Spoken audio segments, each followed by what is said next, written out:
Ganesh Chaturthi. Ganesh Chaturthi alloy বলে আর গাট্টু চিংকি তার বন্ধুদের সাথে সোসাইটি গ্রাউন্ডে মণ্ডপ তৈরি করছিল। কিরে তাড়াতাড়ি কর, কালকেই তো গণেশ চতুর্থী, কালকেই তো বাপ্পা আসবে আর আমাদের বানানো মণ্ডপে বসবে, তাই তো মণ্ডপ এত সুন্দর করে সাজাতে হবে। চিংকি, তার আগে এইটা দেখো, পেপারের ফ্লাওয়ার কত সুন্দর দেখাচ্ছে না? আমি আর বান্টি মিশে একসঙ্গে বানিয়েছি। হ্যাঁ হ্যাঁ চিংকি, আমরা এটাকে মণ্ডপে সাজিয়ে দিই। হ্যাঁ হ্যাঁ গাট্টু আর বান্টি, দারুণ হয়েছে। যা, ওটা ওখানে লাগিয়ে দে, খুব সুন্দর লাগবে। আরে চিংকি, কালকে আমাদের তাড়াতাড়ি এসে এখানে ফুলের রঙগুলো বানাতে হবে। হ্যাঁ, কিন্তু তোমরা আলপনা এখন কেন বানিয়ে নিচ্ছ না চিংকি গুড্ডি? কারণ হারি, সকালবেলা হতে না হতে তো ফুল শুকিয়ে যাবে, আর আমরা বন্ধু গণেশকে কি শুকনো ফুল দিয়ে স্বাগত জানাবো? আমরা ওনার জন্য সকাল সকাল ফ্রেশ আর দারুণ গন্ধের ফুল আনবো, আর ওটা দিয়ে রঙ্গোলি বানাবো। হ্যাঁ, এটা তো খুব ভালো কথা চিংকি। চলো আমরা সবাই ঘরে যাই, এইখানের কাজ তো শেষ হয়ে গেছে। হ্যাঁ বন্ধুরা, বাড়ি চলো, আমি তো কালকের জন্য অপেক্ষা করছি। তারপর সব বাচ্চারা নিজের নিজের ঘরে চলে যায়। সকাল সকাল গাট্টু চিংকি তাড়াতাড়ি উঠে পড়ে আর বাবার সাথে গিয়ে দেখা করে। বাবা বাবা, তুমি ফ্রেশ ফুল নিয়ে এসেছো তো? বন্ধু গণেশ আসার আগে আমাদের এই ফুল দিয়ে মণ্ডপ সাজাতেও তো হবে। হ্যাঁ হ্যাঁ চিংকি, ওই দেখো টেবিলে রাখা আছে। থ্যাংক ইউ বাবা। ততক্ষণে সেখানে হরি, গুড্ডি আর বান্টিও চলে আসে। চল রে চিংকি, তাড়াতাড়ি চল, গণেশ বন্ধুর আসার সময় হয়ে গেছে, তাড়াতাড়ি কর। চিংকি আর গাট্টু ওদের বন্ধুদের সাথে যায় আর ক্লাব হাউসে সুন্দর ফুলের রঙ্গোলি বানায়। তখনই ওরা ঢোল, কাসর, ঘন্টার বাজার আওয়াজ পায়। ওই হই হই, মনে হচ্ছে ফ্রেন্ড গণেশ এসে গেছে, ঢোল বাজছে দেখো। হ্যাঁ রে গাট্টু, সত্যি। তখনই সেখানে সেক্রেটারি কাকু আর বাবা আসে। বাবা, বাচ্চারা, খুব ভালো ডেকোরেশন হয়েছে, কিন্তু চলো বাইরে চলো, আমাদের গণপতি বাপ্পাকে আনতে হবে। সব বাচ্চারা খুশি হয়ে যায় আর বাবা আর কাকুর সাথে বাইরে যায়। বাইরে কিছু কাকু গণপতির বিশাল বড় মূর্তি বয়ে আনছিল আর জোরে জোরে ঢোল বাজছিল। গাট্টু চিংকি আর ওর বন্ধুরা ঢোলের আওয়াজে নাচতে লাগে। ওহো ওহো, Ganapati Bappa Moria, Ganapati Bappa Moria. O my friend Ganesha, তু রহনা সাথ হমেশা। ও মাই ফ্রেন্ড গণেশা, তু রহনা সাথ হমেশা। খুব নাচানাচির পর সব সোসাইটির কাকুরা মিলে গণপতিকে মণ্ডপে বসায় আর তার আরতি করে। জয় গণেশ জয় গণেশ জয় গণেশ দেবা, মাতা জাতি পার্বতী পিতা মহাদেবা। আরতি হওয়ার পর সবাই প্রসাদ পায় আর প্রসাদ খেয়ে সবাই ক্লাব হাউস থেকে বেরিয়ে আসে। কিন্তু গাট্টু চিংকি আর ওদের বন্ধুরা সেই গণেশ বন্ধুর কাছেই বসে থাকে। বন্ধুরা, মণ্ডপে ডোনেশন বক্স রাখার আইডিয়াটা কিন্তু বেশ ছিল। আমার তো মনে হয় প্রথম দিনেই এতে প্রচুর টাকা জমা হয়ে যাবে। হ্যাঁ চিংকি, যত বেশি পয়সা হবে খুব ভালো, আমরা সেই পয়সাগুলো নিয়ে পাশের এনজিওতে ডোনেট করে দেব। ওরা এই দিয়ে গরিব লোকেদেরকে হেল্প করবে। বাবা বলছিল আমরা খুব ভালো কাজ করেছি। হ্যাঁ গাট্টু চিংকি, ঠিক বলেছিস। চ এবার বাইরে যাই গ্রাউন্ডে খেলতে। হ্যাঁ গুড্ডি ঠিক বললো, চলো খেলতে যাই। সব বাইরে খেলতে চলে যায়। খেলতে খেলতে হঠাৎ গাট্টু চিংকির বল ক্লাব হাউসের বাইরে গিয়ে পড়ে। তো গাট্টু বল নিতে যায়, কিন্তু তখনই ওর নজর ক্লাব হাউসে পড়ে। আরে এ কি, ক্লাব হাউসের দরজা খোলা কি করে? যাওয়ার সময় তো আমরা বন্ধ করেছিলাম না।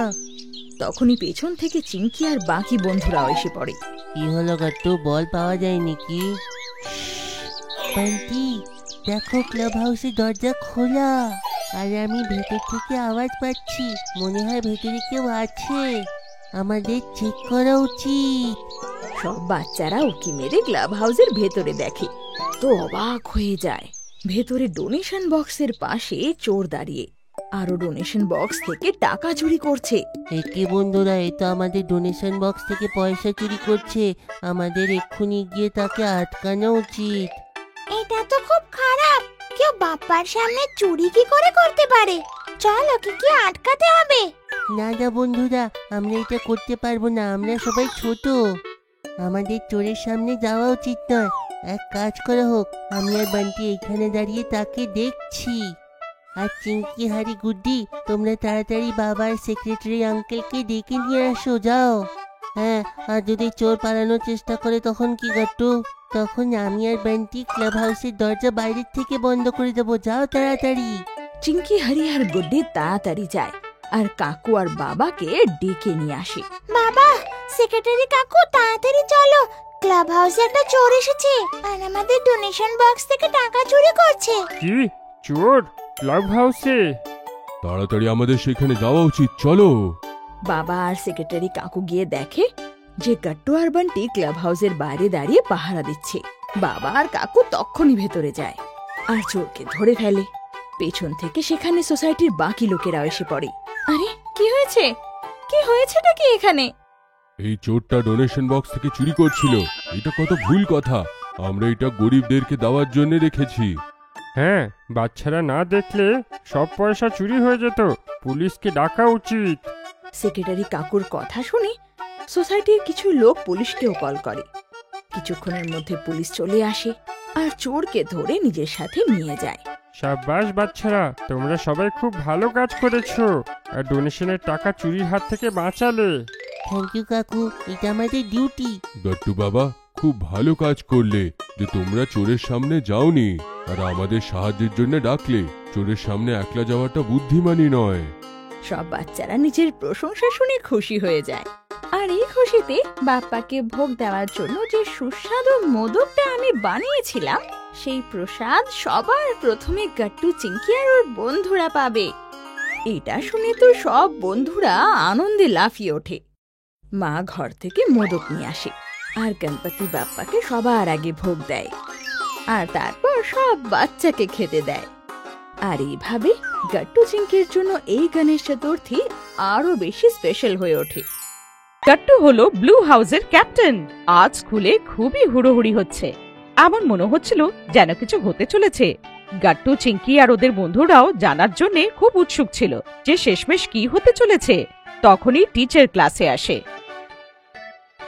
বাচ্চারা, তোমাদের স্কুলে হাউস ক্যাপ্টেনের জন্য ইলেকশন হতে চলেছে। যেই বাচ্চাদের ইলেকশনে পার্টিসিপেট করতে ইচ্ছে আছে ওরা যেন নিজের নাম সাবমিট করে দেয়। এবার ইলেকশনের সাথে সাথে তোমাদের ইউনিট টেস্টের মার্কসও কাউন্ট হবে। যেই বাচ্চা সব থেকে বেশি ভোট পাবে আর তার সাথে টেস্টে ভালো মার্কসও হবে সেই জিতবে। ওয়াও, এটা কত ভালো অপরচুনিটি গাট্টু। হ্যাঁ চিঙ্কি, আমিও খুব এক্সাইটেড। গাট্টু, ইউনিট টেস্ট তো আমাদের পুরো ক্লাসে আমাদেরই সব থেকে বেশি মার্কস, তাই না? হ্যাঁ চিঙ্কি। গাট্টু, তুমিও ইলেকশনে যোগ দাও আর আমাদের ব্লু হাউসের ক্যাপ্টেন হয়ে যাও। কি আমি আমি কি করে ইলেকশনে পার্ট নিতে পারবো চিঙ্কি? আমি আগে কখনো ইলেকশনে পার্ট নিইনি। আরে তাতে কি হয় গাট্টু, কখনো পার্ট নাওনি, তাহলে এখন নিয়ে নাও। আচ্ছা ঠিক আছে, আমাকে ভাবতে দাও, আমি ভেবে বলছি। তারপর ক্লাস শুরু হয়ে যায় আর সব বাচ্চারা পড়তে শুরু করে দেয়। কিছুক্ষণ পরে লাঞ্চ ব্রেক হয়। তাহলে গাট্টু, কি ভাবলে তুমি, ইলেকশনে যোগ দিচ্ছ কি না? চিঙ্কি, তুমিও না, এত তাড়াতাড়ি কি করে ডিসাইড করব? এমনিতেও মার্কস বেশি থাকলে কি হবে, ভোটের কি হবে? স্কুলে তো সব থেকে পপুলার ছেলে তো বানি, তো আমি ভোট কি করে পাবো? আরে গাট্টু, তুমি এগোও তো, তারপরে দেখো তুমি ভোটও পাবে আর তুমি জিতবেও। ঠিক আছে চিঙ্কি, আমি তাহলে গিয়ে টিচারকে নিজের নাম দিয়ে দিই। তারপর গাট্টু নিজের নাম ইলেক্টিং ক্যান্ডিডেটসের মধ্যে দিয়ে আসে। জানো চিঙ্কি, টিচার আমাকে অল দি বেস্ট বললো আর এটাও বললো উনি আমার উপরে ভরসা রাখেন। আমার তো আরো কনফিডেন্স এসে গেছে। এই হলো না ব্যাপার গাট্টু, চলো এবার ইলেকশনের আয়োজন শুরু করো। তারপরে গাট্টু ইলেকশনে ভাগ নেওয়ার জন্য অনেক বড় আয়োজন করতে থাকে। ওর মার্কস তো ভালো ছিলই, এবার শুধু বেশি বেশি ভোটস একত্রিত করার ছিল। চিঙ্কি, কাল থেকে স্কুলে আমাদের ক্যাম্পেনিং শুরু হবে, কিন্তু আগে তো পোস্টার বানাতে হবে। কেমন পোস্টার গাট্টু? চিঙ্কি, বড় বড় চার্ট পেপারের আমাদের পোস্টার বানাতে হবে, যার মধ্যে লিখতে হবে ভোট ফর গাট্টু, আর তার মধ্যে একটা ভালো স্পিচও লিখতে হবে। হ্যাঁ, এবারে স্পিচটা কি হবে গাট্টু? চিঙ্কি, আমাদের একটা এমন স্পিচ রেডি করতে হবে যেটা লোকেরা শুনে ইমপ্রেস হয়ে যায় আর ভোট দিক। হ্যাঁ গাট্টু, আমি বুঝে গেলাম, কিন্তু গাট্টু এগুলো তো অনেক কাজ, আমরা দুজনে মিলেও এতগুলো কাজ করতে পারবো না। হ্যাঁ, এইটা তো তুমি একদম ঠিক বলছো। তাহলে কি করা হবে? ও, আইডিয়া! কি চিঙ্কি, কি আইডিয়া? আরে গাট্টু, আমরা তাড়াতাড়ি করে গুড্ডি আর হারিকেও নিয়ে চলে আসি, ওরা আমাদের পোস্টার বানানোর জন্য সাহায্য করবে। আরে হ্যাঁ, এটা তো খুব ভালো আইডিয়া। যত বেশি লোক হবে তত ভালো স্পিচ রেডি করতে পারবো। তাহলে আর দেরি কিসে, চলো তাড়াতাড়ি গিয়ে ওদেরকে ডেকে নিয়ে আসি। এখন আপনারা আপনাদের favourite Gattu Chinki favourite toys order করতে পারেন আমাদের ওয়েবসাইট থেকে, link is in the description. তারপর গাট্টু বা চিঙ্কি গুড্ডি আর হারির বাড়ি চলে যায় আর ওকে নিয়ে আসে। তারপরে চারজনে মিলে গাট্টুর ক্যাম্পেনিং এর জন্য পোস্টার বানায়। সব কাজ করতে করতে অনেক রাত হয়ে যায়। বন্ধুরা, আমরা মিশে তো পোস্টার্স বানিয়ে নিয়েছি, কিন্তু স্পিচের জন্য তো কিছু বুঝতেই পারছি না। হ্যাঁ গাট্টু, কোনো আইডিয়াই আসছে না। কোনো ব্যাপার না, আমরা আবার কালকে ভাববো। আমার বিশ্বাস যে আমরা তাড়াতাড়ি কোনো আইডিয়া পেয়ে যাব। তারপর গুড্ডি আর হারি নিজের বাড়ি চলে যায় আর চিঙ্কিও ঘুমিয়ে পড়ে। কিন্তু গাট্টু অনেকক্ষণ নিজের স্পিচের কথা ভাবতেই থাকে। সকালে চিঙ্কি যখন ঘুমিয়ে ওঠে, দেখে যে গাট্টু নিজের স্টাডি টেবিলে বসে কিছু লিখছিল। আরে গাট্টু, গুড মর্নিং। এটা তুমি সকাল সকাল কি লিখছো? চিঙ্কি, আমি স্পিচ লিখছি। আর জানো তুমি, আমি অনেক কিছু লিখে নিয়েছি। ওয়াও গাট্টু, এটা তো খুবই ভালো কথা। ফাইনালি তোমার স্পিচ রেডি হয়ে গেল। হ্যাঁ চিঙ্কি, এখন আসবে না স্কুলের ব্লু হাউস ক্যাপ্টেন হওয়ার মজা। আরে আরে গাট্টু, এত ওভার কনফিডেন্ট হয়েও না, এখন তো ইলেকশন বাকি আছে। যাই হয়ে যাক চিঙ্কি, দেখো জিতবো তো আমি। আমার পোস্টার্স ভালো হয়েছে আর আমার স্পিচটাও খুব ভালো।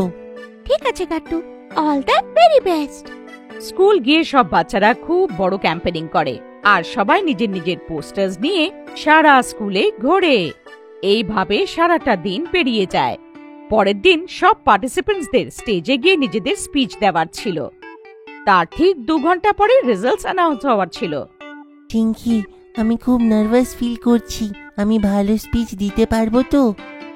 আর নয় কি গাট্টু, তুমি এত বড় প্র্যাকটিস করেছো, আমার তোমার উপরে অনেক বিশ্বাস। Thank you Chinki.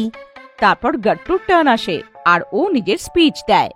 গাট্টুর কনফিডেন্স দেখে সব বাচ্চারা আর টিচাররা মিলে গাট্টুর জন্য অনেক ক্ল্যাপিং করে। তারপরে সব বাচ্চারা নিজের নিজের ক্লাসে চলে যায়। চিঙ্কি, আমার মনটা তো রেজাল্টসের দিকে আছে। কে জানে কে জিতবে।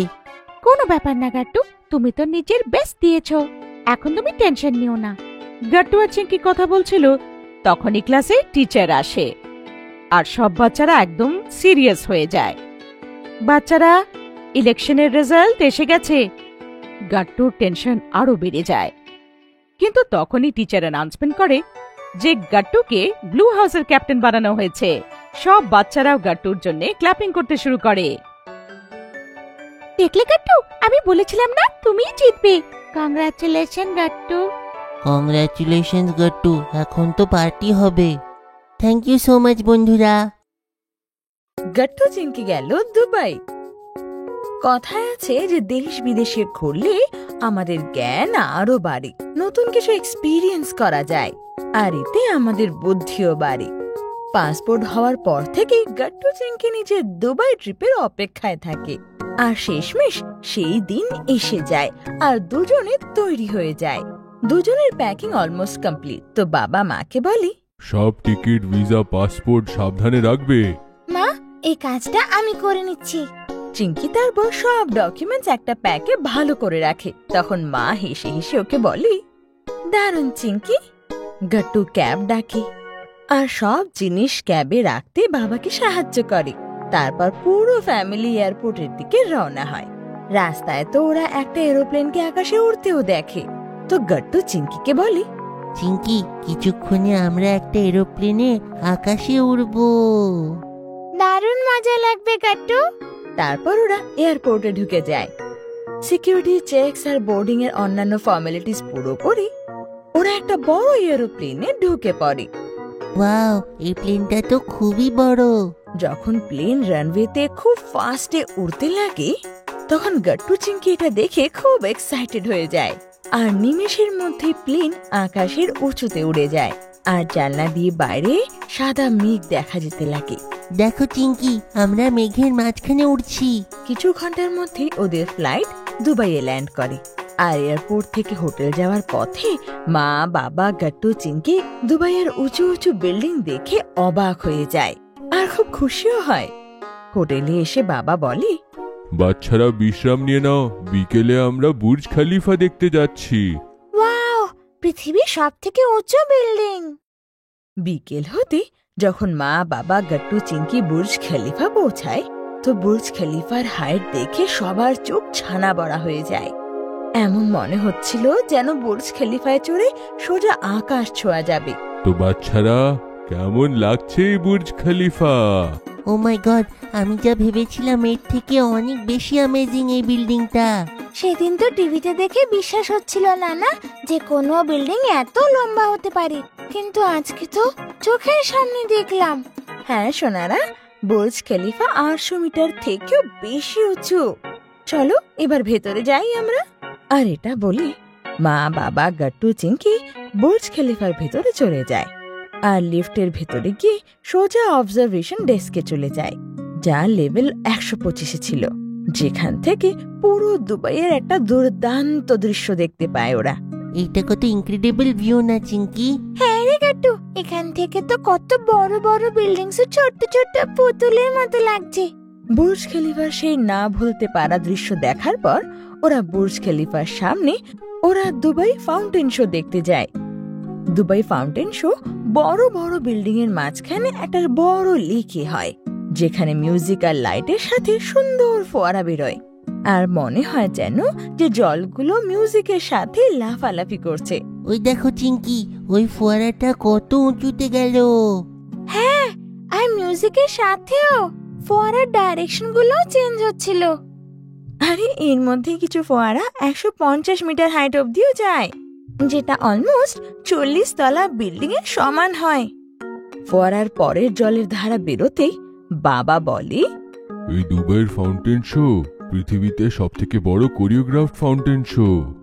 আর এটা শুনে গাট্টু চিংকি হাততালি দিতে লাগে। তোমাদের এই খুশির জন্যই আমি দুবাই ট্রিপ প্ল্যান করেছিলাম। দুবাইয়ের ফাউন্টেন শোর মজা নেওয়ার পর মা, বাবা আর গাট্টু চিংকি পাম জুমেরার দিকে এগিয়ে যায়। পাম জুমেরা আসলে একটা ম্যান মেড আইল্যান্ড টাইপের, যাকে মডার্ন আর্কিটেকচার আর ইঞ্জিনিয়ারিং এর অদ্ভুত মিশ্রণ বলা হয়। চারিদিক দিয়ে জলে ঘেরা একটা এমন আইল্যান্ড যার ডিজাইন একদম পাম গাছের মতো, আর উপর থেকে দেখলে তা অপূর্ব দেখতে লাগে। পাম জুমেরা যাওয়ার জন্য মা, বাবা আর গাট্টু চিংকি মনোরেলে চড়ে যায়, যেটা ওদের ম্যান আইল্যান্ড থেকে সোজা আটলান্টিস হোটেলে নিয়ে যায়। মনোরেল থেকে বাইরের দৃশ্য অপূর্ব দেখতে লাগছিল। প্রথমে দুবাইয়ের মডার্ন বিল্ডিংস আর তার দরজা অব্দি জলই জল। আর আটলান্টিস হোটেল তো তার ইউনিক ডিজাইনের জন্য পুরো পৃথিবীতে প্রসিদ্ধ। আরে চিঙ্কি, চেকল্যান্টিস হোটেল তো আমরা অনেকগুলো সিনেমাতে দেখেছি। হ্যাঁ, কি সুন্দর না দেখতে। সোনারা, তোরা কি জানিস যে দুবাই একটা ফেমাস ডেস্টিনেশন ফর শুটিং? এই জন্য তো তোরা এই জায়গাটা অনেক ফিল্মেও দেখেছিস। পাম জুমেরাতে এরকম আরো অনেক হোটেলস, কমপ্লেক্স আর ঘোরার জায়গা আছে। গাট্টু চিংকির জন্য তো এই সব কিছু এক্সপিরিয়েন্স করা নতুন ছিল। আর এত ঘোরাঘুরির পর গাট্টু চিংকি ক্লান্ত হয়ে যায় আর হোটেলে ফিরে আসতেই সঙ্গে সঙ্গে দুজনে ঘুমিয়ে পড়ে। পরের দিন মা যেই ওদের ডাকে তো ওদের মনে অনেক কিউরিসিটি ছিল যে আজকে কোথায় কোথায় যাবে। আজকে কি প্ল্যান বাবা? হ্যাঁ, আজকে আমরা কোথায় কোথায় ঘুরতে যাব বাবা? মা তখন হেসে বাবার দিকে দেখে। আজকে তো প্রথমত তোমার মাকে আমরা শপিং করাবো, তারপরে সকলে মিলে ডেজার্ট সাফারিতে যাব। আর শপিং করতে ওরা দুবাই মলে যায়, যেটা ওখানকার সব থেকে ফেমাস মল ছিল। ওখানে গিয়ে গাট্টু চিংকি দুবাই মলের সাইজ দেখে অবাক হয়ে যায়। এত বড় মল ওরা আগে কখনো দেখেইনি তো। ও মাই গড, এই মলটা কত বড়! যেখানে দেখছি শুধু মলটাই দেখতে পারছি। আরে ওটা দেখ, ওই বোর্ডে দুবাই মলের ব্যাপারে কিছু ইনফরমেশন লেখা আছে। গাট্টু চিংকি তখন কাছে গিয়ে পড়তে লাগে। এই মলটা তো 200টা ফুটবল গ্রাউন্ডের মতন বড়। দুবাইতে সব জিনিসই কি এত উঁচু লম্বা আর বড় হয় নাকি? আমরা যদি সারাদিনও এখানে ঘুরি না, এই মল ঘুরে শেষ করতে পারবো না। এই দুবাই মলে পুরো 1200টা রিটেল স্টোর আছে। আর দুবাই মল পৃথিবীর সব থেকে ফেভারিট শপিং ডেস্টিনেশনের মধ্যে একটা। মা সেখান থেকে বেশ ভালো শপিং করে। বাচ্চা, বাবা, রিলেটিভস সবার জন্য কিছু না কিছু নিয়ে নেয়। ঘর সাজানোর জিনিসপত্র। মার তো শপিং করতে বেশ মজা লাগছিল। গাট্টু চিংকিও একটা টয় স্টোর থেকে ওদের জন্য খেলনা নেয়। আর বাবা নিজের জন্য একটা ই-বুক রিডার নেয়। আর তারপর সময় আসে ডেজার্ট সাফারির। বুর্জ খলিফার এটাই অনবদ্য জিনিস যা গাট্টু চিংকি এক্সপিরিয়েন্স করে। আর সেটা হলো ডেজার্ট সাফারি। একটা বড় এসইউভিতে বসে মা, বাবা আর গাট্টু চিংকি দূরে বিস্তৃত মরুভূমিতে চলে যাচ্ছিল। স্যান্ড ডিউন্সের উঁচু নিচু খাড়া স্লোপে যখন ড্রাইভার গাড়ি ঘুরিয়ে দিত, তখন ভয় আর এক্সাইটমেন্ট একসাথে হতো। আমার তো খুব ভয় করছে, গাড়ি পাল্টে যাবে না তো? আরে ভয় পেও না চিংকি, এইটাই তো ডেজার্ট সাফারির মজা। হ্যাঁ, এই ড্রাইভাররা খুবই এক্সপিরিয়েন্সড, এত সহজে গাড়ি পাল্টাবে না। স্যান্ড ডিউন্সে এসইউভি রাইডের পর ওরা সবাই মরুভূমিতে অ্যাডভেঞ্চার রাইড করতে লাগে। গাট্টু চিংকি তো ওখানে স্যান্ড বোর্ডিং ট্রাই করে, আর মা বাবা সেখানে কোয়াইট বাইকিং এর মজা নেয়। রাত্রে ডেজার্ট সাফারির আর একটা মজা ছিল খোলা আকাশের নিচে টেন্টে লোকাল মিউজিক, ডান্স আর দারুণ খাবার। লাইটস দিয়ে এত সুন্দর সাজানো ছিল যে মুগ্ধ হয়ে যেতে হয়। আর অ্যারাবিক মিউজিকের তালে নাচ গান সবকিছু যেন অনবদ্য, যেন অন্য কোনো পৃথিবীতে আছে। আর গাট্টু চিংকি সব থেকে বেশি মজা এই ডেজার্ট সাফারিতেই করে। যখন ট্রিপ শেষ হয়ে আসে আর গাট্টু চিংকি মা বাবা ইন্ডিয়ার জন্য রওনা হয়, তো গাট্টু চিংকি খুব খুশি ছিল। সব কিছু কত দারুণ ছিল, দুবাই দারুণ জায়গা। হ্যাঁ, এই দুবাই ট্রিপ আমার সবসময় মনে থাকবে। চিংকির বার্থডে। স্কুল শুরু হয়েছে শুধু 1 মাসই হয়েছিল যে সোশ্যাল স্টাডিজের টিচার প্রভাত স্যার বাচ্চাদের জন্য দারুণ ট্রিপ প্ল্যান করেছে। বাচ্চারা, ছুটির আগে আমরা সবাই মিশে একটা ওল্ড এজ হোমে যাব। ওল্ড এজ হোম, সেটা কি হয় স্যার? ওল্ড এজ হোম বয়স্ক লোকেদের জন্য একটা স্পেশাল ঘর হয়। যারা কোনো কারণে একলা থাকে, কোনো লোকেদের বাচ্চারা তাদের থেকে খুব দূরে থাকে, তো কোনো লোকেদের কোনো ফ্যামিলিই থাকে না।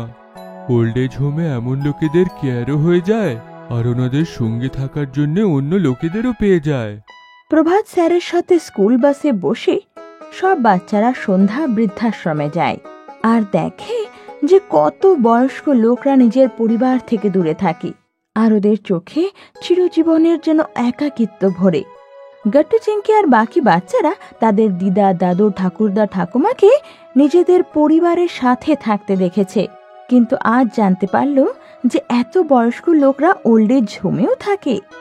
প্রভাত স্যার আর ওল্ড এজ হোমের ম্যানেজার বাচ্চাদের বয়স্কদের সাথে কথা বলায়। ছোট বাচ্চাদের সেখানে দেখে আর ওদের সাথে কথা বলে বয়স্ক লোকদের মুখে হাসি ফুটে আসে। বিকেল বেলায় গাট্টু চিংকি নিজের ঘরে ফিরে এসে মাকে ওল্ড এজ হোমের ব্যাপারে সব বলে, আর গাট্টুর কিছু মনে পড়ে।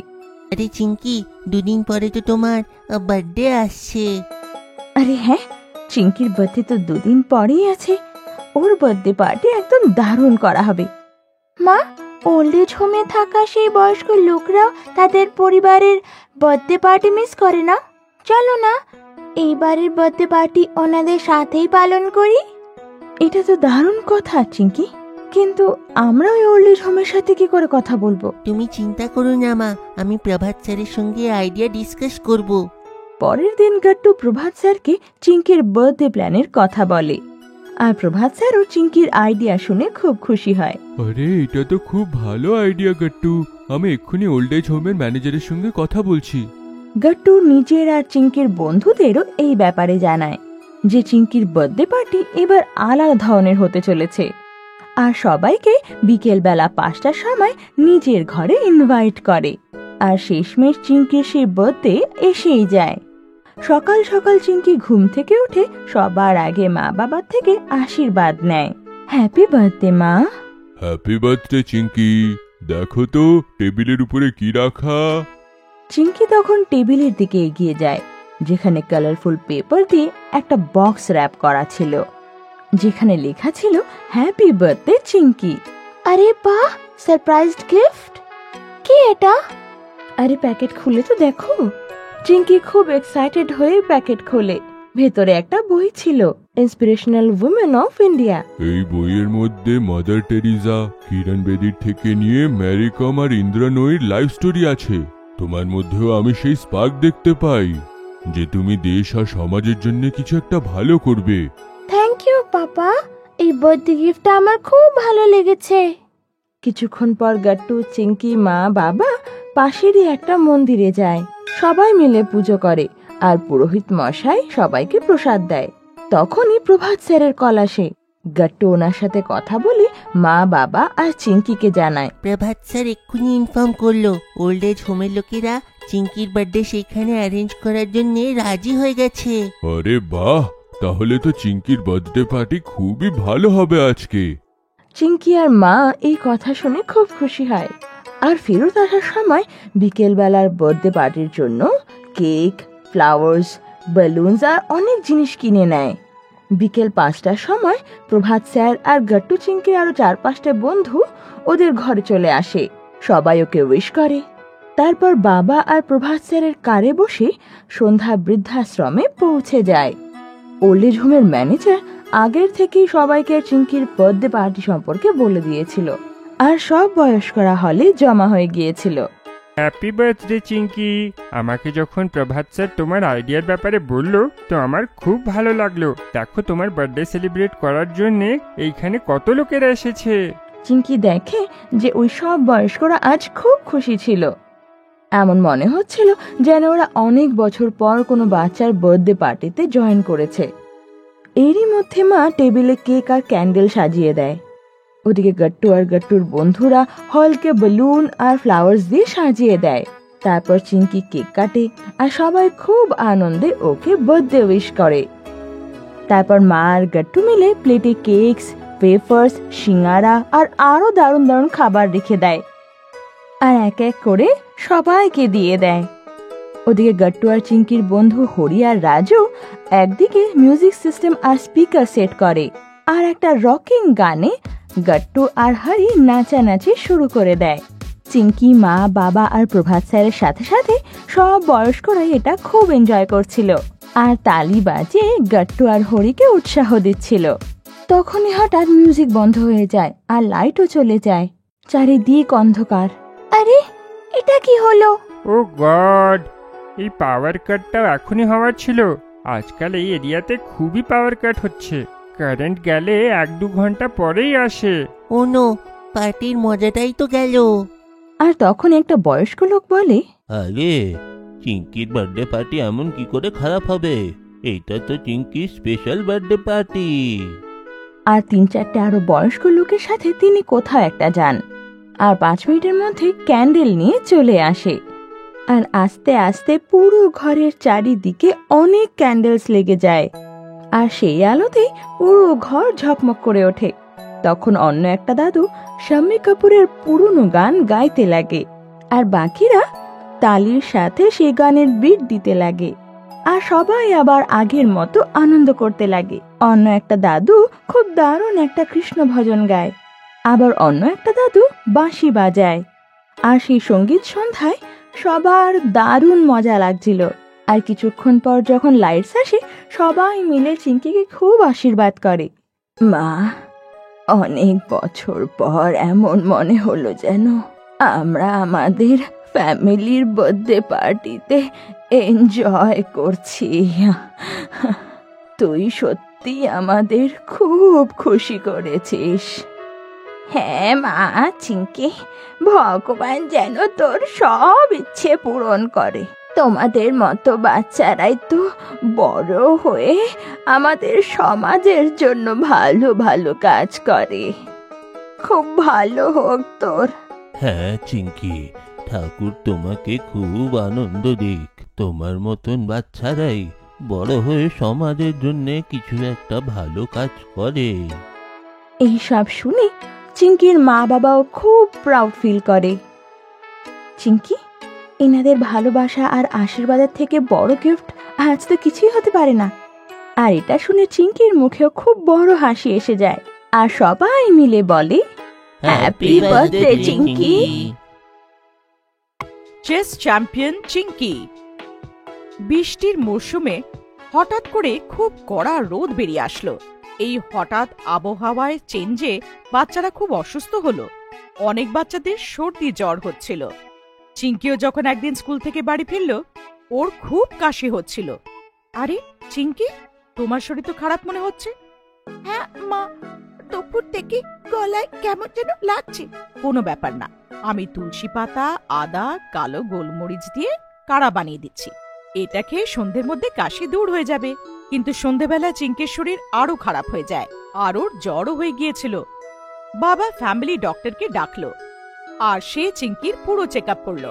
এর ভাইরাল ইনফেকশন হয়েছে, অনেক বাচ্চাদেরই আজকাল হচ্ছে। চিন্তা করার কোনো দরকার নেই, আমি ওষুধ লিখে দিচ্ছি, চিঙ্কি একদম ঠিক হয়ে যাবে। গাট্টুরও চিঙ্কির জন্য খুব চিন্তা হচ্ছিল। ও একটা রেসপন্সিবল ভাইয়ের মতন কাজ করলো, আর ফটাফট মেডিকেল স্টোর থেকে চিঙ্কির জন্য ওষুধ আনলো। মাম্মি চিঙ্কিকে ওষুধ খাইয়ে দিল, আরও ভালোভাবে ঘুমিয়ে পড়ল। পরের দিন থেকে চিঙ্কি স্কুল যাচ্ছিল না। ওকে ডক্টর সারাদিন বেড রেস্ট করতে বলেছিল।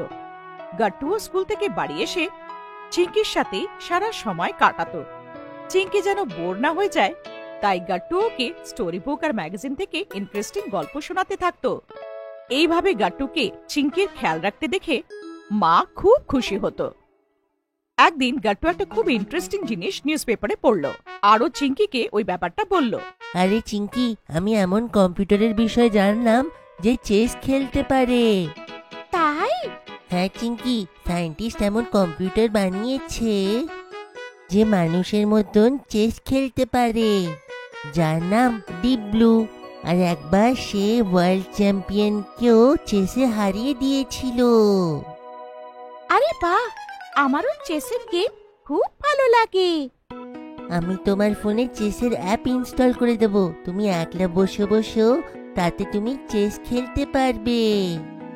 গাট্টু চিঙ্কির ফোনে চেসের অ্যাপ ইনস্টল করে দিল। এখন আপনিও আমাদের সব টয়েস অর্ডার করতে পারবেন www.puntunkids.com থেকে, লিংক ইন দ্য ডেসক্রিপশন। আর চিঙ্কি অনলাইনে গেমটা শিখে সবকিছু প্র্যাকটিস করলো। বাবা মাও চিঙ্কির এই নতুন শখ দেখে খুব খুশি ছিল। পরের দিন যখন বাবা সন্ধ্যেবেলায় বাড়ি ফিরল, বাবা চিঙ্কিকে একটা প্যাকেট দিল। আরে এই প্যাকেটে কি? আরে র‍্যাপার খুলে তো দেখো, তোমার জন্য সারপ্রাইজ গিফট আছে। চিঙ্কি প্যাকেট খুলে ভেতরে ও একটা চেস বোর্ড পায়। আরে বাহ, এটা তো খুবই ভালো চেস বোর্ড। মার গাট্টু ও চিঙ্কির সারপ্রাইজ গিফটটা দেখে খুব জোরে হাততালি দেয়। আমার তো খুব ভরসা যে একদিন চিঙ্কি প্রজ্ঞানন্দের মতন আমাদেরও মাথা গর্বের চোটে উঁচু করবে। এই প্রজ্ঞানন্দা কি মা? প্রজ্ঞানন্দা একটা ইন্ডিয়ান চেস প্লেয়ার, যে গত বছর শুধু 16 বছরের আয়ুতে ওয়ার্ল্ড চ্যাম্পিয়ন ম্যাগনাস কার্লসনকে হারিয়েছে। শুধু 16 বছরে ওয়ার্ল্ড চ্যাম্পিয়নকে হারিয়েছে? তুমিও কমেডি চ্যাম্পিয়ন হয়ে যাবে, আমার পূর্ণ বিশ্বাস। চিঙ্কি এখন বাড়ির থেকেই অনলাইন চেস খেললো নিজের বন্ধুদের সাথে।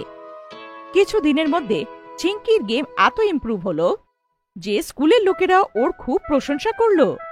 চিঙ্কির কিছু ক্লাসমেটসরা স্কুলের স্পোর্টস টিচার রাধিকা ম্যামকে চিঙ্কির কথা বলল। রাধিকা ম্যাম নিজে চেস চ্যাম্পিয়ন ছিল। পরের দিন রাধিকা ম্যাম চিঙ্কির শরীর কেমন আছে দেখার জন্য বাড়ি এলো।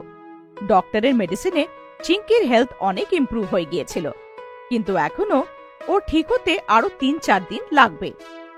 তুমি অ্যাটেন্ডেন্সের চিন্তা করো না চিঙ্কি, নিজের হেলথ ঠিক করো। আচ্ছা ম্যাম। আর আমি তোমার চেস গেমের বিষয়ে অনেক কথা শুনেছি, সবাই খুব প্রশংসা করছে। আমি তো এখন শিখছি ম্যাম, কিন্তু চেস খেলতে আমার খুব মজা লাগছে। চলো আমরা একটা গেম খেলি। চিঙ্কি চেস বোর্ড সাজালো আর রাধিকা ম্যামের সাথে গেম খেলতে শুরু করলো। মা রাধিকা ম্যামের জন্য চা আর বিস্কিট আনলো আর সাথে বসে ওদের গেম দেখলো। চিঙ্কি যেইভাবে শান্ত মনে নিজের চাল চলছিল তা দেখে রাধিকা ম্যাম খুব ইমপ্রেসড হচ্ছিল। গেম ফাইনালি রাধিকা ম্যামই জিতলো, কিন্তু চিঙ্কি যেভাবে গেমটা খেললো সেটা প্রশংসা করার মতো। রাধিকা ম্যাম চিঙ্কিকে নিজের খেলা আরো ভালো করার জন্য অনেক টিপস দিয়ে গেল। কিছুদিন পরে ইন্টার স্কুল চেস টুর্নামেন্ট হওয়ার ছিল, আর চিঙ্কি গাট্টুর স্কুল প্রিন্সিপাল স্কুল টিমের অ্যানাউন্সমেন্ট করলো, এই বছর চেস টুর্নামেন্টে আমাদের স্কুলকে রিপ্রেজেন্ট করবে বিশাল, প্রজ্ঞা, কুমুদ আর চিঙ্কি। সব বাচ্চারা ক্ল্যাপিং করে স্কুল টিমকে অভ্যর্থনা জানালো।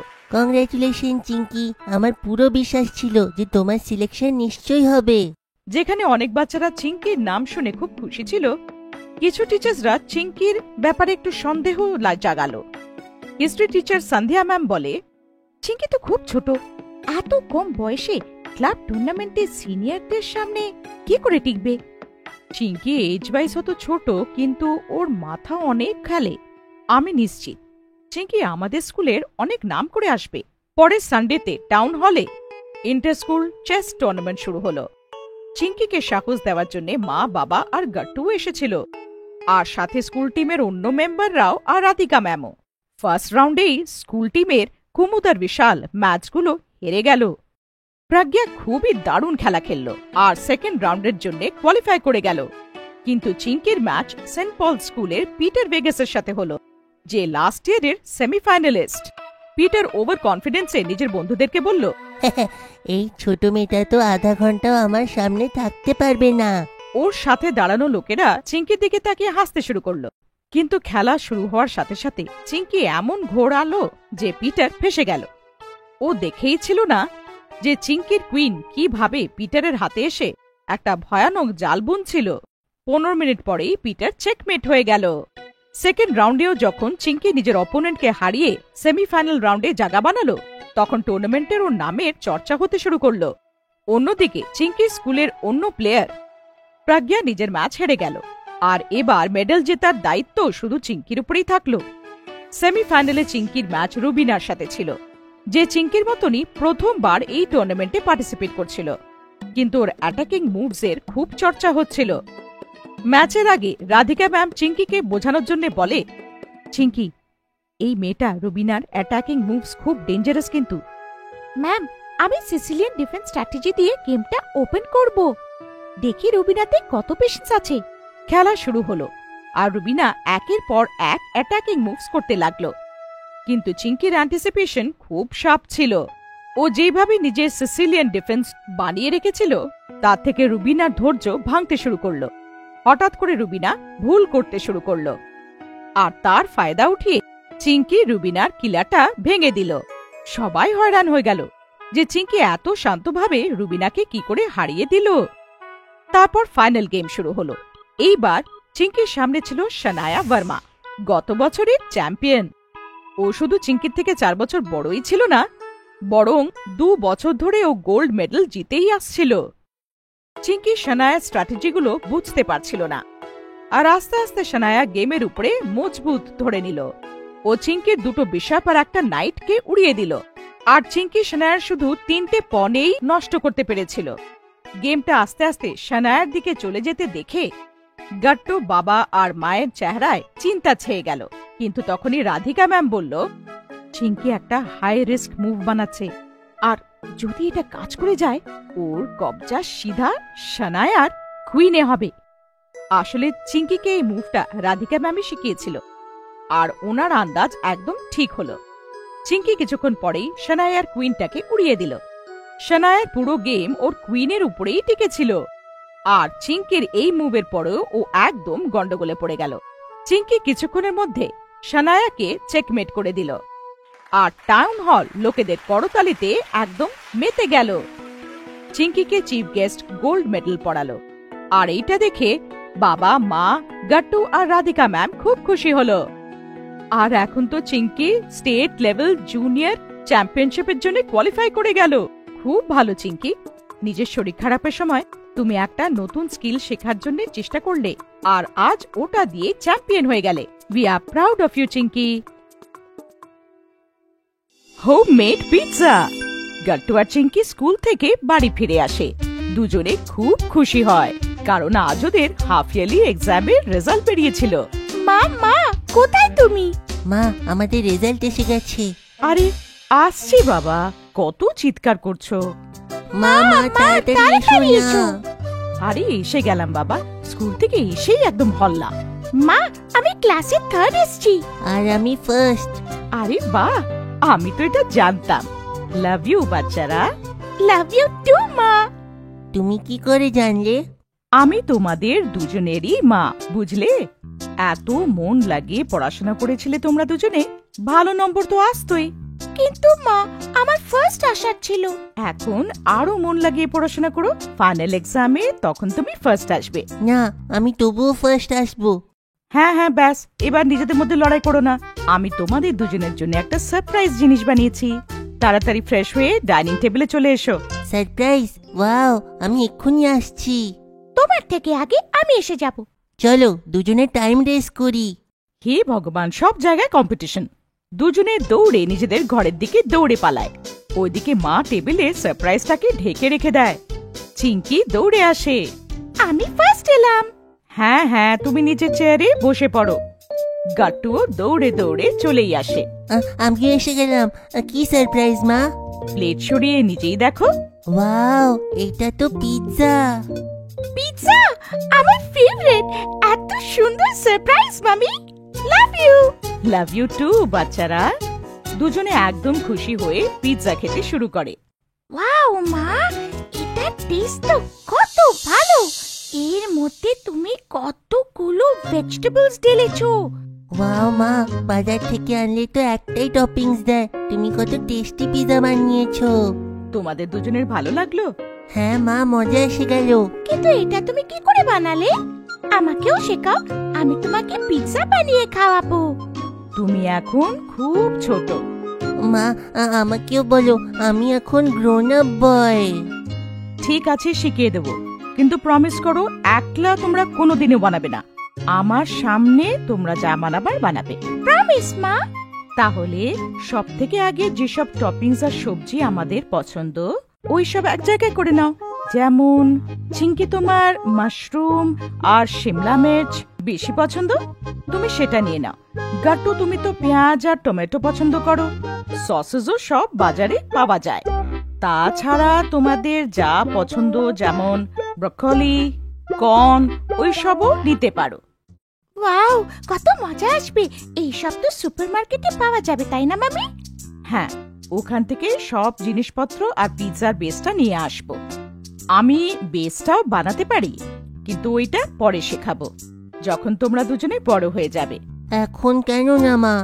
ওতে অনেক কাজ হয়, তাই তোমরা যখন ক্লাস 8-এ এসে যাবে তখন শেখাবো। ওকে মা। তারপর টপিংটা কি করব? হ্যাঁ, যা কিছু ভেজিটেবলস আর টপিং পছন্দ হচ্ছে সসেসও নিয়ে নাও। তারপর পিৎজা বেসে সব থেকে আগে ওগুলো লেয়ার বানাও। মা, পিৎজা বেস কোনটা ভালো হয় এটা কি করে জানবো? আটারটা ভালো হয়, ময়দার বানানোটা ডাইজেস্ট হতে অনেক সময় লেগে যায়। তাই আমাদের সবাইকে যতটা সম্ভব আটার বেসওয়ালা পিৎজাই খাওয়া উচিত। ময়দা খাওয়ার জন্য গতবার আমার পেট ব্যথাও হয়েছিল। হ্যাঁ, তাই তো বললাম, আটার বেস সবার জন্য হেলদি হয়। চেষ্টা করা উচিত যে ওইটাই ব্যবহার করা যাক। তারপরে কি করব?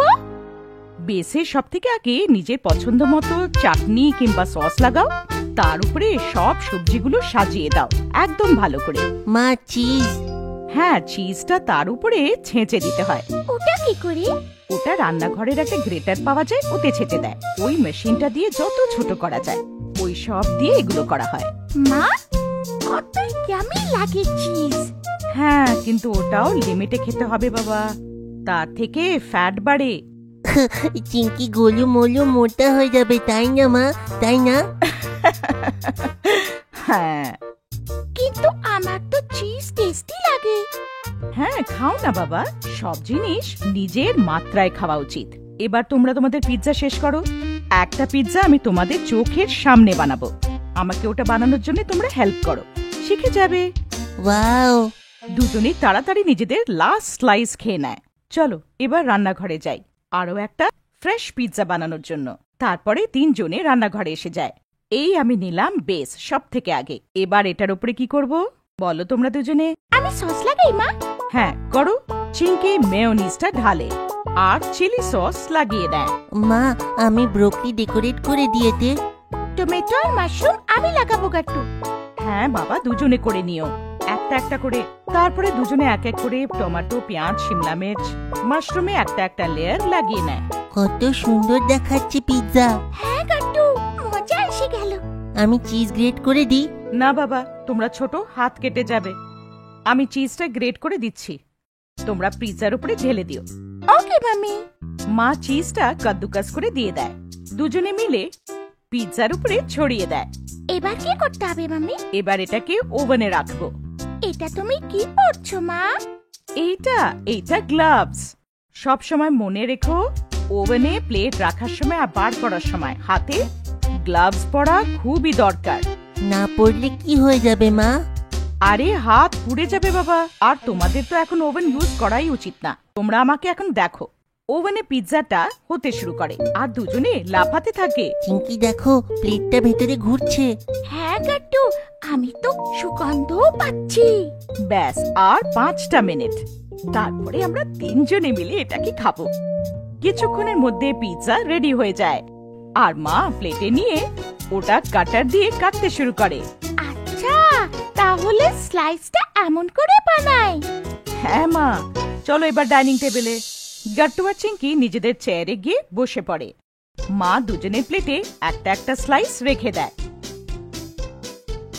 ওয়াও, কি টেস্টি হয়েছে মামি। হ্যাঁ, মজা এসে গেল। চলো, আজকে তোমরা এত ভালো মার্কস এনেছো, এটা ওটার প্রাইজ।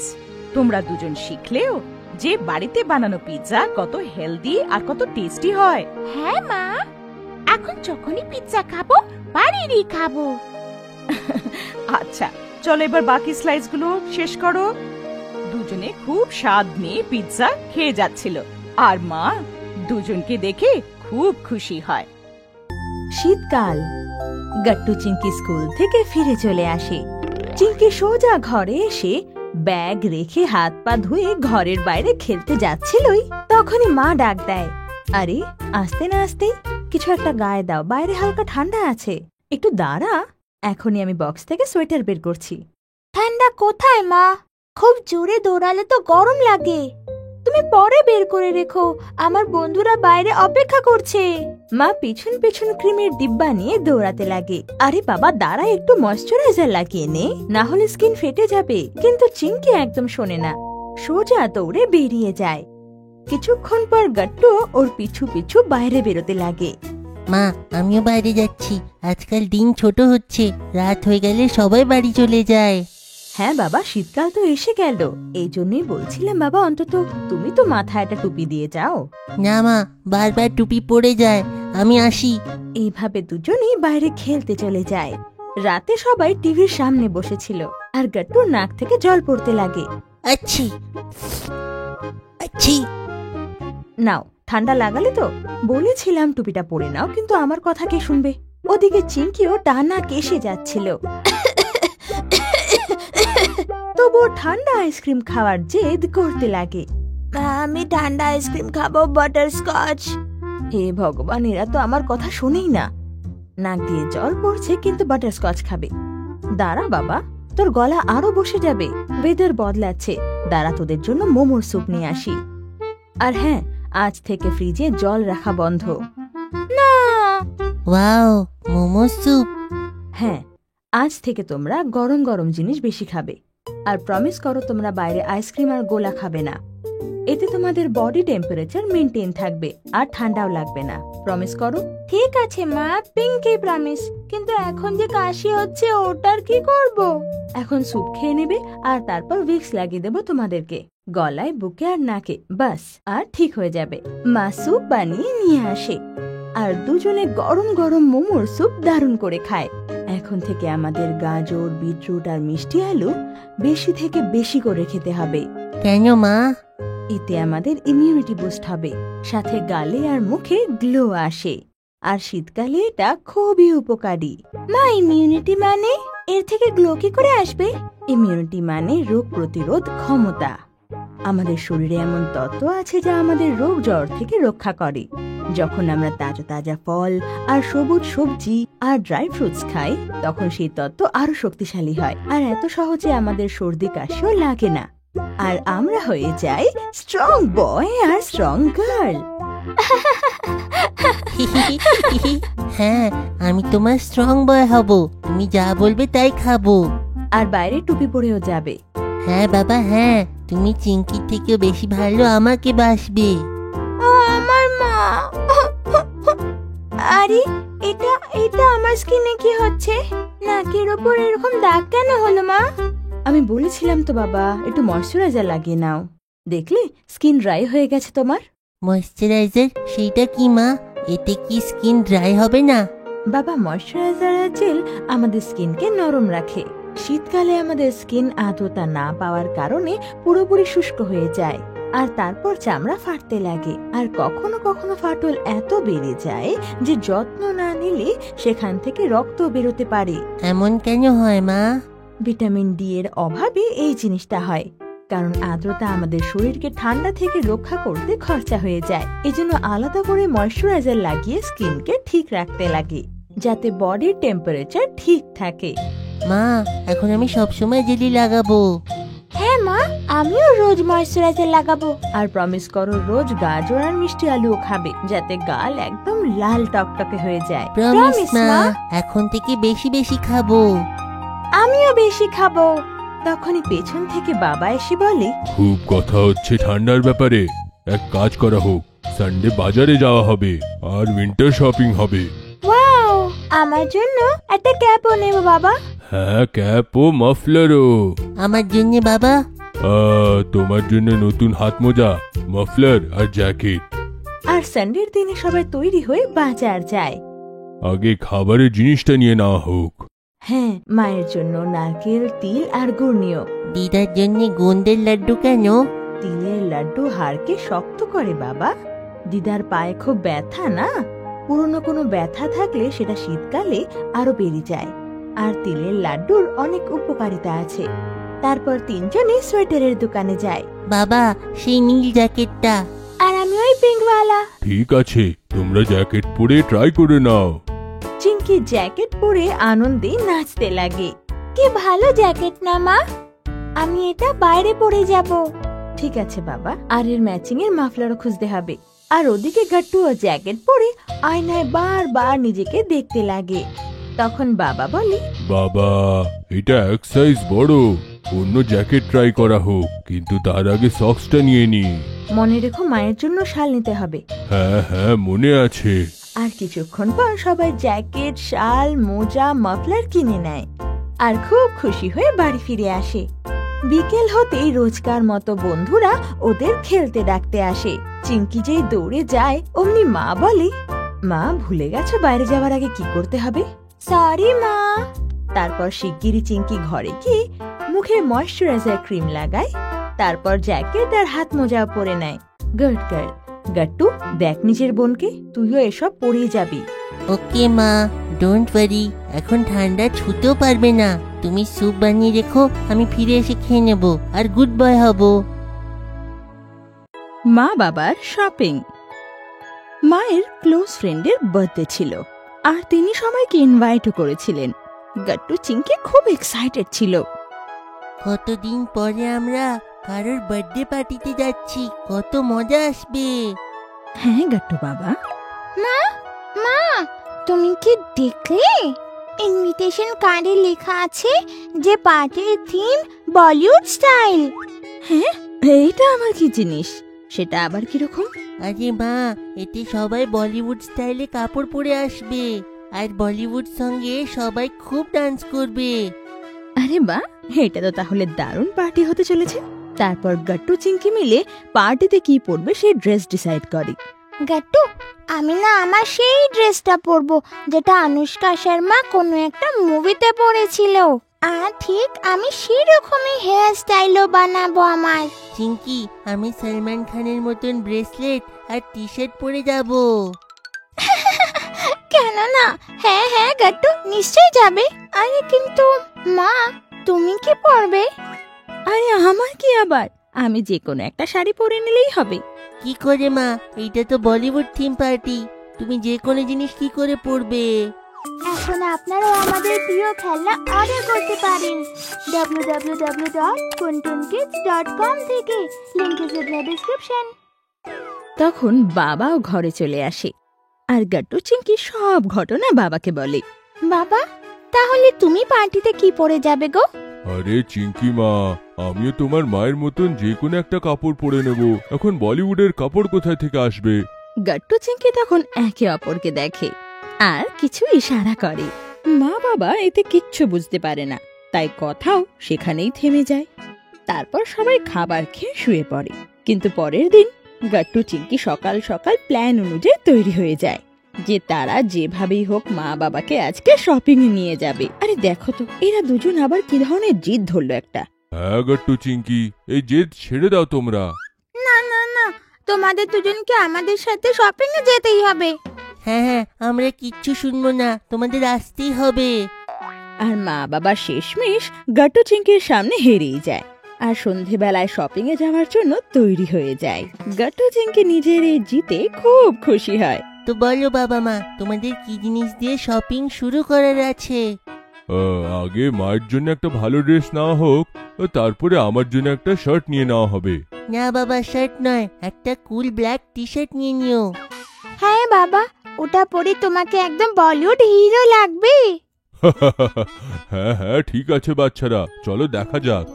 আচ্ছা বাবা, যদি তুমি ব্ল্যাক কালারের টি শার্ট পরো তাহলে তো মায়ের ব্ল্যাক কালারের শাড়ি কিনতে হবে না, তাই না? আরে হ্যাঁ, এটা ঠিক বললে চিঙ্কি তুমি। ঠিক আছে, তবে চলো শুরু করা যাক মিশন শপিং। তারপর গাট্টু চিংকি আর মা বাবা এক এক করে সব দোকানে যেতে লাগে। হঠাৎ একটা দোকানে অনেকগুলো টি শার্ট দেখে গাট্টুর মাথায় একটা আইডিয়া আসে। বাবা, আমি ভাবছিলাম তুমি টি শার্ট কেন পরছো না? হ্যাঁ বাবা, গাট্টু এটা একদম ঠিক বলছে। তুমি জানো যে টি শার্ট ভীষণ কমফোর্টেবল হয় আর ভীষণ ট্রেন্ডিও। আচ্ছা ঠিক আছে, একবার ট্রাই করে দেখা যাক। মা, তুমিও শাড়ির জায়গাতে কুর্তা পরে দেখো না, খুব ভালো দেখাবে। আচ্ছা ঠিক আছে, আমাদের মেন শপিং এর সাথে কিছু টি শার্ট আর কুর্তাও দেখে নেব আমরা। আমার পছন্দ হলে আমি নিয়ে নেব, ঠিক আছে? মনে হয় গাট্টু চিংকি আমাদের পুরো স্টাইল চেঞ্জ করে দেবে। তারপর গাট্টু চিংকি আর মা বাবা মিলে শপিং শুরু করে। এখানে তো টি শার্টের কালেকশন এত ভালো নেই, চলো অন্য শপে গিয়ে দেখে নেওয়া হোক।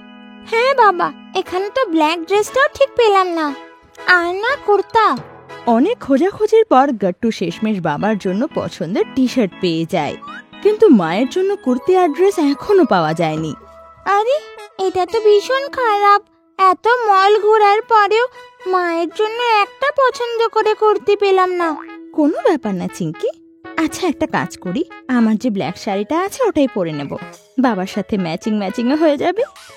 না মা, একদম না, তোমাকে তো ড্রেসই পরতে হবে। আরে তো এক কাজ করো না, অন্য কালারের একটা ড্রেস নিয়ে নাও। না বাবা, তাহলে তো মজা হবে না, তুমি আর মা ম্যাচিং ম্যাচিং হবে না। তারপর একটা দোকানে বেশ দারুণ দারুণ কুর্তি পাওয়া যায় আর সেখান থেকে মা নিজের জন্য 3-4টে কুর্তি নিয়ে নেয়। আর মা যখন সেই কুর্তিগুলো ট্রাই করে তো গাট্টু চিংকি আর বাবা খুব প্রশংসা করে। মা, তোমাকে তো খুব ভালো দেখাচ্ছে, কখনো শাড়ির সঙ্গে সঙ্গে তোমাকে কুর্তাটা পরা উচিত। হ্যাঁ চলো, ফাইনালি মায়ের একটা জিনিস তো পাওয়া গেল। হ্যাঁ, এবার তাড়াতাড়ি যেন ড্রেসটাও পেয়ে যাই, তাহলে তো দারুণ হবে। এভাবে খুঁজতে খুঁজতে রাত হয়ে যায় আর সবাই ক্লান্ত হয়ে পড়ে। শোনা, এবার আমি হাঁপিয়ে গেছি খুব, পাওয়া যাচ্ছে না যখন ছেড়ে দাও না, ব্ল্যাক ড্রেস বাদ দাও। হ্যাঁ বাচ্চারা, এখন বাড়ি যাওয়া যাক।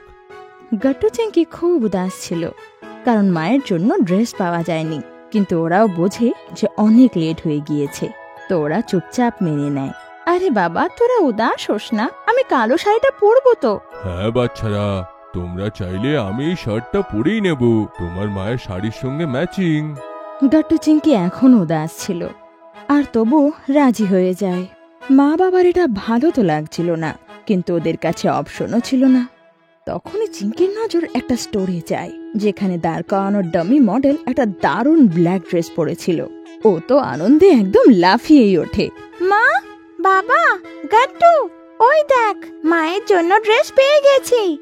সবাই তখন ড্রেসটা দেখে আর সবার খুব পছন্দ হয়। আর মা যখন স্টোরে গিয়ে ড্রেসটা পরে তো মাকে দারুণ দেখতে লাগে। চলো এইটা নিয়ে নেওয়া হোক, ফাইনালি পুরো শপিংটা শেষ হলো। বাবা, এখন একটা আইসক্রিম পার্টি হয়ে যাক। হ্যাঁ হ্যাঁ, এটা তো খুব বড় সফলতা, এটাকে তো সেলিব্রেট করাই উচিত। আর সবাই মিলে আইসক্রিম পার্টি করে আর শপিং এর খুশিকে সেলিব্রেট করে।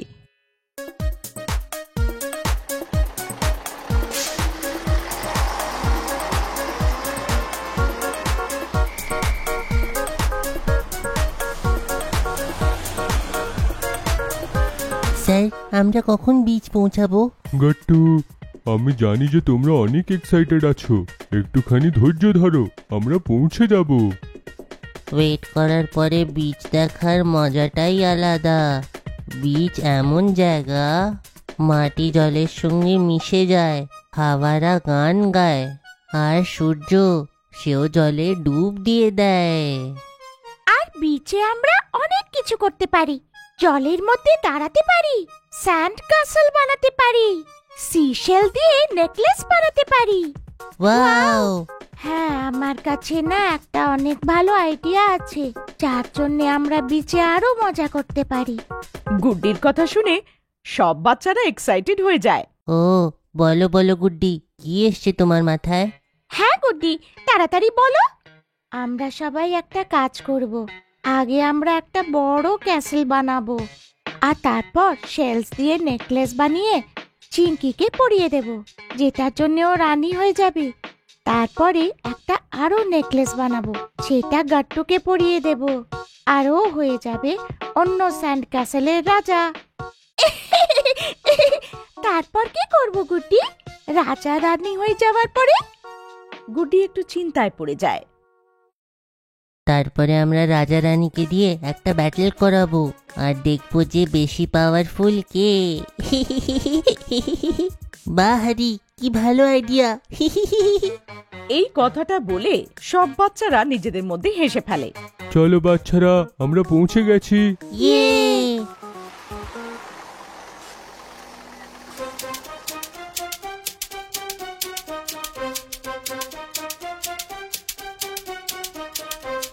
পুরো বিচের নোংরা কি এখানে এসে গেছে?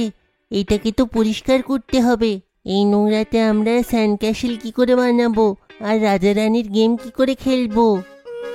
একটু নোংরা তো আছে, কিন্তু আমরা নোংরার থেকে দূরে গিয়ে মজা করব।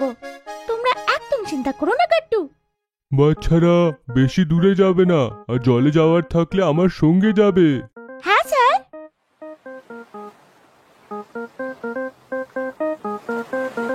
ছি, ওহো, ছি ছি ছি ছি ছি ছি ছি ছি। ওশেন ডে বিনা ওশেনের কি করে সেলিব্রেট করা হবে? কিন্তু এটা তো সি, আর সি থেকেই ওশান হয়। এটা সি কম আর কাচরার জায়গা বেশি। নয় আমরা এখানে খেলতে পারি, আর নয় আমরা এটাকে পরিষ্কার করতে পারি। আরে ইয়ার, আমার বিচে খেলার ছিল। এখন যদি বাড়ি যাই, মাও বলবে বান্টি নিজের ঘর পরিষ্কার করো। পরিষ্কার তো করতেই হবে, মুভিতে এমন নোংরা জলের জন্যেই সব অ্যানিমাল ডেঞ্জারাস হয়ে যায়। ওই দেখো ডেঞ্জার অ্যানিমাল। ওই তো ডেঞ্জার অ্যানিমাল। Danger animal! মুভিতে ডেঞ্জার অ্যানিমাল আর কি কি করে? সে মানুষকে নিজের সঙ্গে নিয়ে চলে যায়। এখন ডেঞ্জার অ্যানিমালের বাড়িতে দেখা করব বন্ধুরা, যেখানে শুধু কাচরা হবে। আমরাও সেখানে ভেসে থাকবো। কাচরার ঢিবি।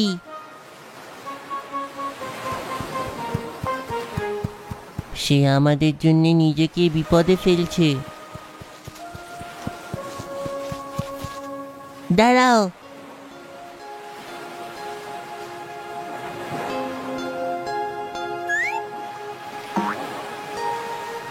আরে, এটা তো টার্টল। এ আমাদের উপরে আক্রমণ করছে না, এ তো আমাদের থেকে সাহায্য চাইছে। আরে, এটা তো কত কিউট। এই বেচারা বিচের নোংরার মধ্যে ফেঁসে গিয়ে থাকবে। তার মানে জানোয়াররাও এরকমই ফেসে যায়, তাই না? এটা তো কত ভুল কথা। আমাদের মজার জন্য আমাদের বিচে নোংরা করা উচিত নয়। ভাবো, আমরা যদি ঘরের মধ্যে নোংরা করি, মা কত বকা দেয় আমাদের। তেমনি এই বিচ আর সিটা এই অ্যানিমালদের বাড়ি না। বন্ধুরা, আমাদের ঝগড়াঝাটি বন্ধ করতে হবে আর এই বীজটাকে পরিষ্কার করতে হবে। এটা আমাদের নোংরা, কিন্তু এই বেচারা জানোয়াররা এর জন্য অসুস্থ হয়ে পড়ছে। এটা ভুল কথা।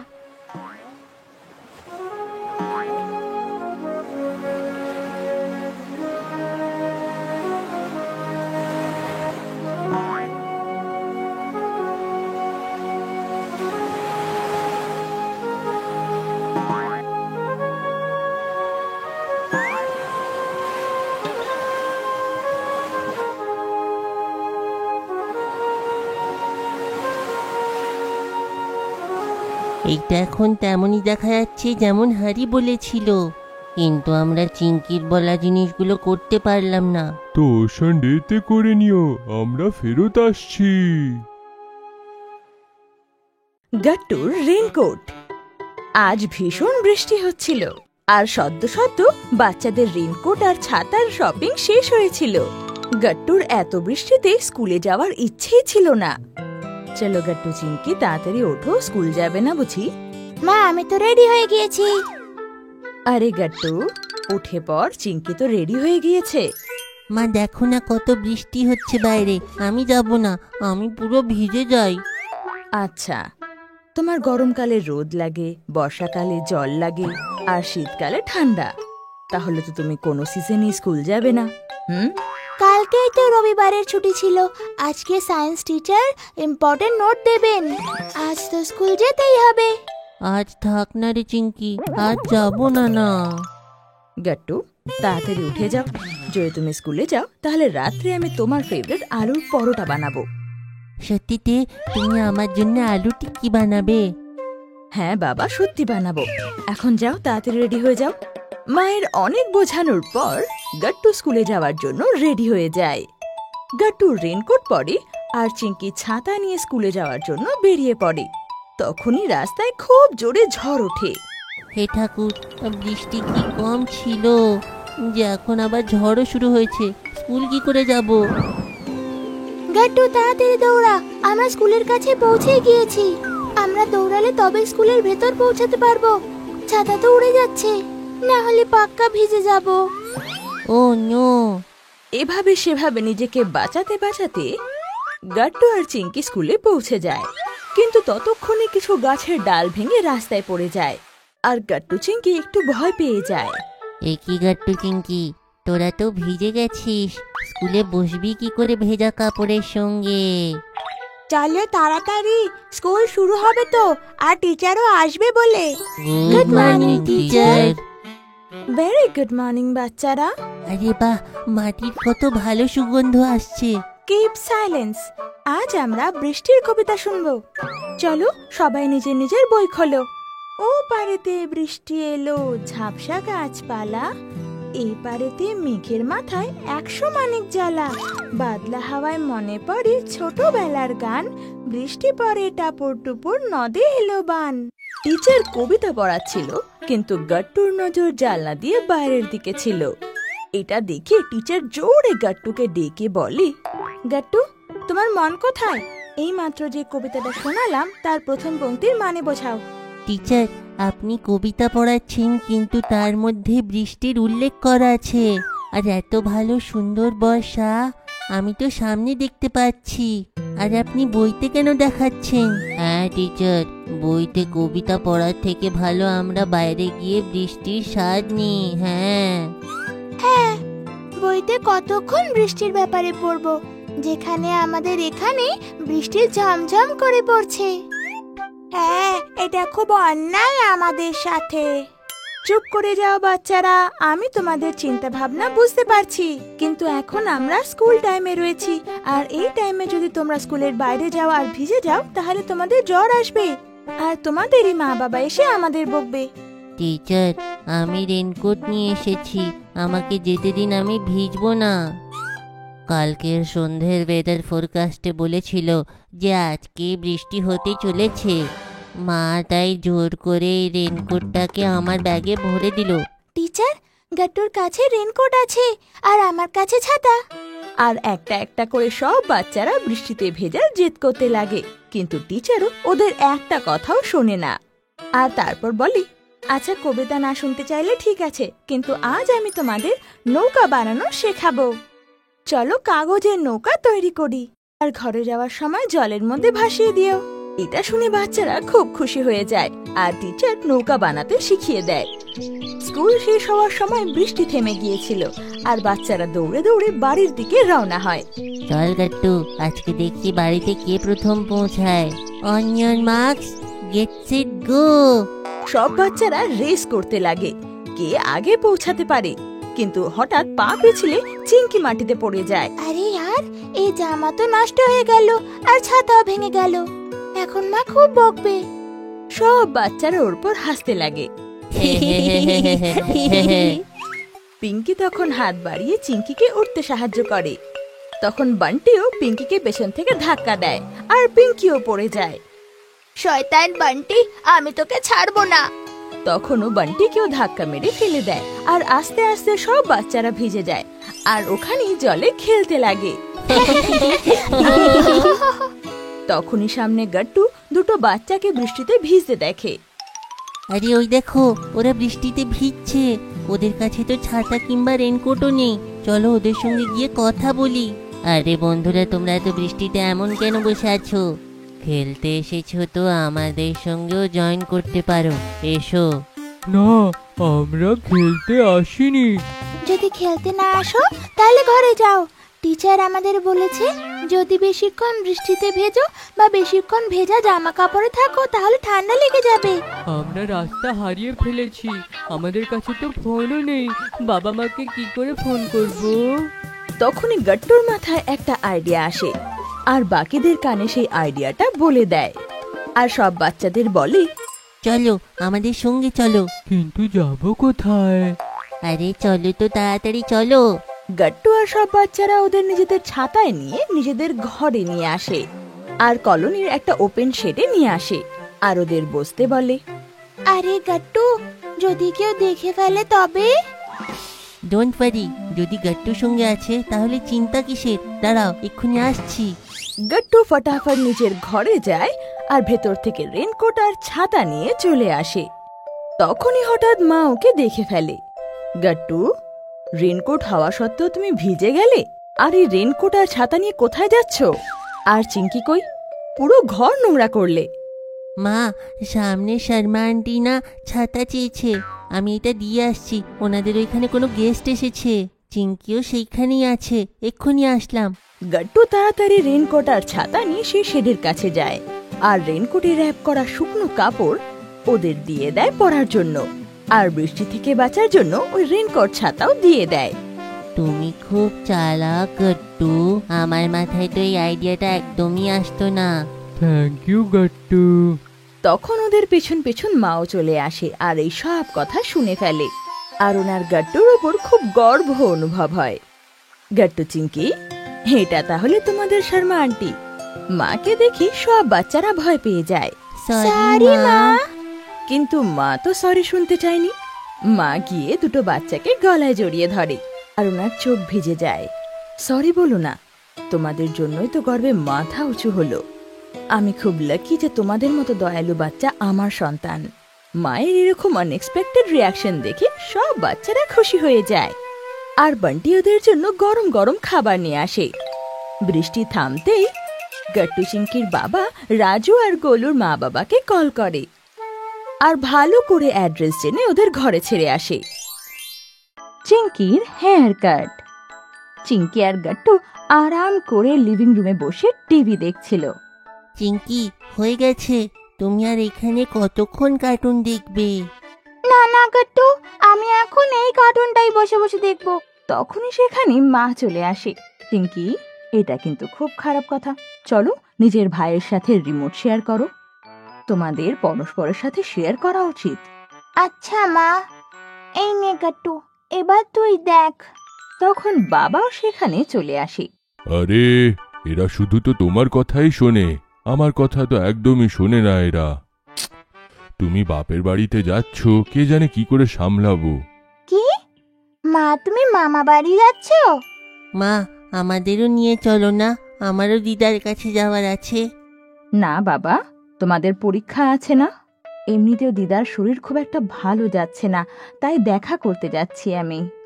আচ্ছা মা, তুমি শান্তি মতো যেও আর দিদার খেয়াল রেখো।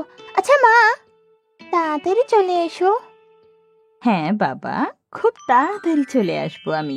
ওহো মা, আমার এক্ষুনি মনে পড়লো, তুমি তো আমার হেয়ার কাটিং করতে বলেছিলে, কিন্তু তুমি তো চলে যাবে, এখন কি করে হবে তাহলে? আরে বাবা, তুই চিন্তা করিস না, আমি এই গেলাম আর এই এলাম। আচ্ছা মা, তুমি তাড়াতাড়ি এসো, তারপর করে দিও, কিন্তু আমি তোমার হাতে কাটিং করাবো। পরের দিন মা মামা বাড়ি চলে যায় আর গাট্টু আর চিঙ্কি স্কুলে চলে যায়। বাচ্চারা, তোমরা কথা বলো না, আমাদের স্কুলে নতুন প্রিন্সিপাল এসেছেন। উনি আগে আর্মি স্কুলের প্রিন্সিপাল ছিলেন আর উনি ভীষণ স্ট্রিক্ট। উনি সব বাচ্চার ইউনিফর্ম আর হেয়ারস্টাইল চেকিং করবেন বলেছেন। সব বাচ্চারা এক এক করে নিজের চেকিং করায় আর কিছুক্ষণ পরে কিছু বাচ্চাদের আলাদা লাইনে দাঁড় করানো হয় আর চিঙ্কিকেও সেই লাইনে দাঁড় করানো হয়। কিছুক্ষণ পর সেখানে প্রিন্সিপাল ম্যাডাম আসেন। স্টুডেন্টস, তোমাদের কারোর ইউনিফর্ম সঠিক নয়, এই জন্য তোমাদের এখানে দাঁড় করানো হয়েছে। এখন থেকে সবার ইউনিফর্ম নিট অ্যান্ড ক্লিন হতে হবে আর তোমাদের চুলের লেন্থও একদম পারফেক্ট হতে হবে। মনে করে কালকের থেকে নিজেদের ইউনিফর্ম যেন সঠিক করে পরে আসবে, যাতে তোমরা স্কুলের রুলস ফলো করো, আর সেটা যদি না হয় তাহলে তোমরা পানিশমেন্ট পাবে। চিঙ্কি, আমি জানি তুমি কি কথা ভাবছো। দেখো, তোমার ইউনিফর্ম একদম পারফেক্ট আছে, কিন্তু তোমার হেয়ার স্টাইলে প্রবলেম আছে। তোমার চুল খুব বড় হয়ে গিয়েছে যে, আর স্কুলের রুল হিসাবে সব বাচ্চাদের নিজেদের চুলের লেন্থ এক সমান রাখতে হবে। তাই চিঙ্কি, তাড়াতাড়ি নিজের চুলের হেয়ার কাট করিয়ে নাও, যাতে তুমি পানিশমেন্ট না পাও। Okay ma'am. চিঙ্কি তারপর ক্লাসে চলে আসে, কিন্তু কারোর সাথে কথা বলে না, এমনকি ও গাট্টুর সাথেও কোনো কথা বলে না। তারপর স্কুলের ছুটির পর দুজনে ঘর চলে আসে। আরে বাচ্চারা, এসে গেছো তোমরা, চলো তাড়াতাড়ি কাপড় চেঞ্জ করো আর এসে যাও খেতে। না বাবা, আমার খিদে পাচ্ছে না, আমি আমার রুমে যাচ্ছি। কি হলো চিঙ্কি? আর এটা বলে ও নিজের রুমে চলে যায়। দেখো না বাবা, এ আজকে এমন বিহেভ করছে। তারপর গাট্টু বাবাকে সব কথা জানায়। আরে গাট্টু, এইটা তো খুবই চিন্তার ব্যাপার, কারণ ছোটবেলার থেকে এখনো অবধি চিঙ্কি শুধু মায়ের কাছে হেয়ার কাট করিয়েছে। এমনিতে তার চিন্তাটা সঠিক, যখন মা এখানে নেই তখন হেয়ার কাট কি করে হবে? বাবা, এতে কি এসে যায়? একটা বারের জন্য সে বাইরেও কাটিং করতে পারে। না গাট্টু, খুব আগের কথা। চিঙ্কি ছোটবেলাতে চুল কাটাতে গেছিল, কিন্তু ভুল করে সিজারটা চিঙ্কির কানে লেগে গেছিল, তাতে সে একটু আঘাত পেয়েছিল। সেই আঘাতটা তো খুব কম, কিন্তু চিঙ্কি যে ছোট বাচ্চা ছিল তখন, তো সে সেই কথাতে খুব ভয় পেয়ে গেছিল, আর তবের থেকে সে মায়ের কাছেই হেয়ার কাট করায়।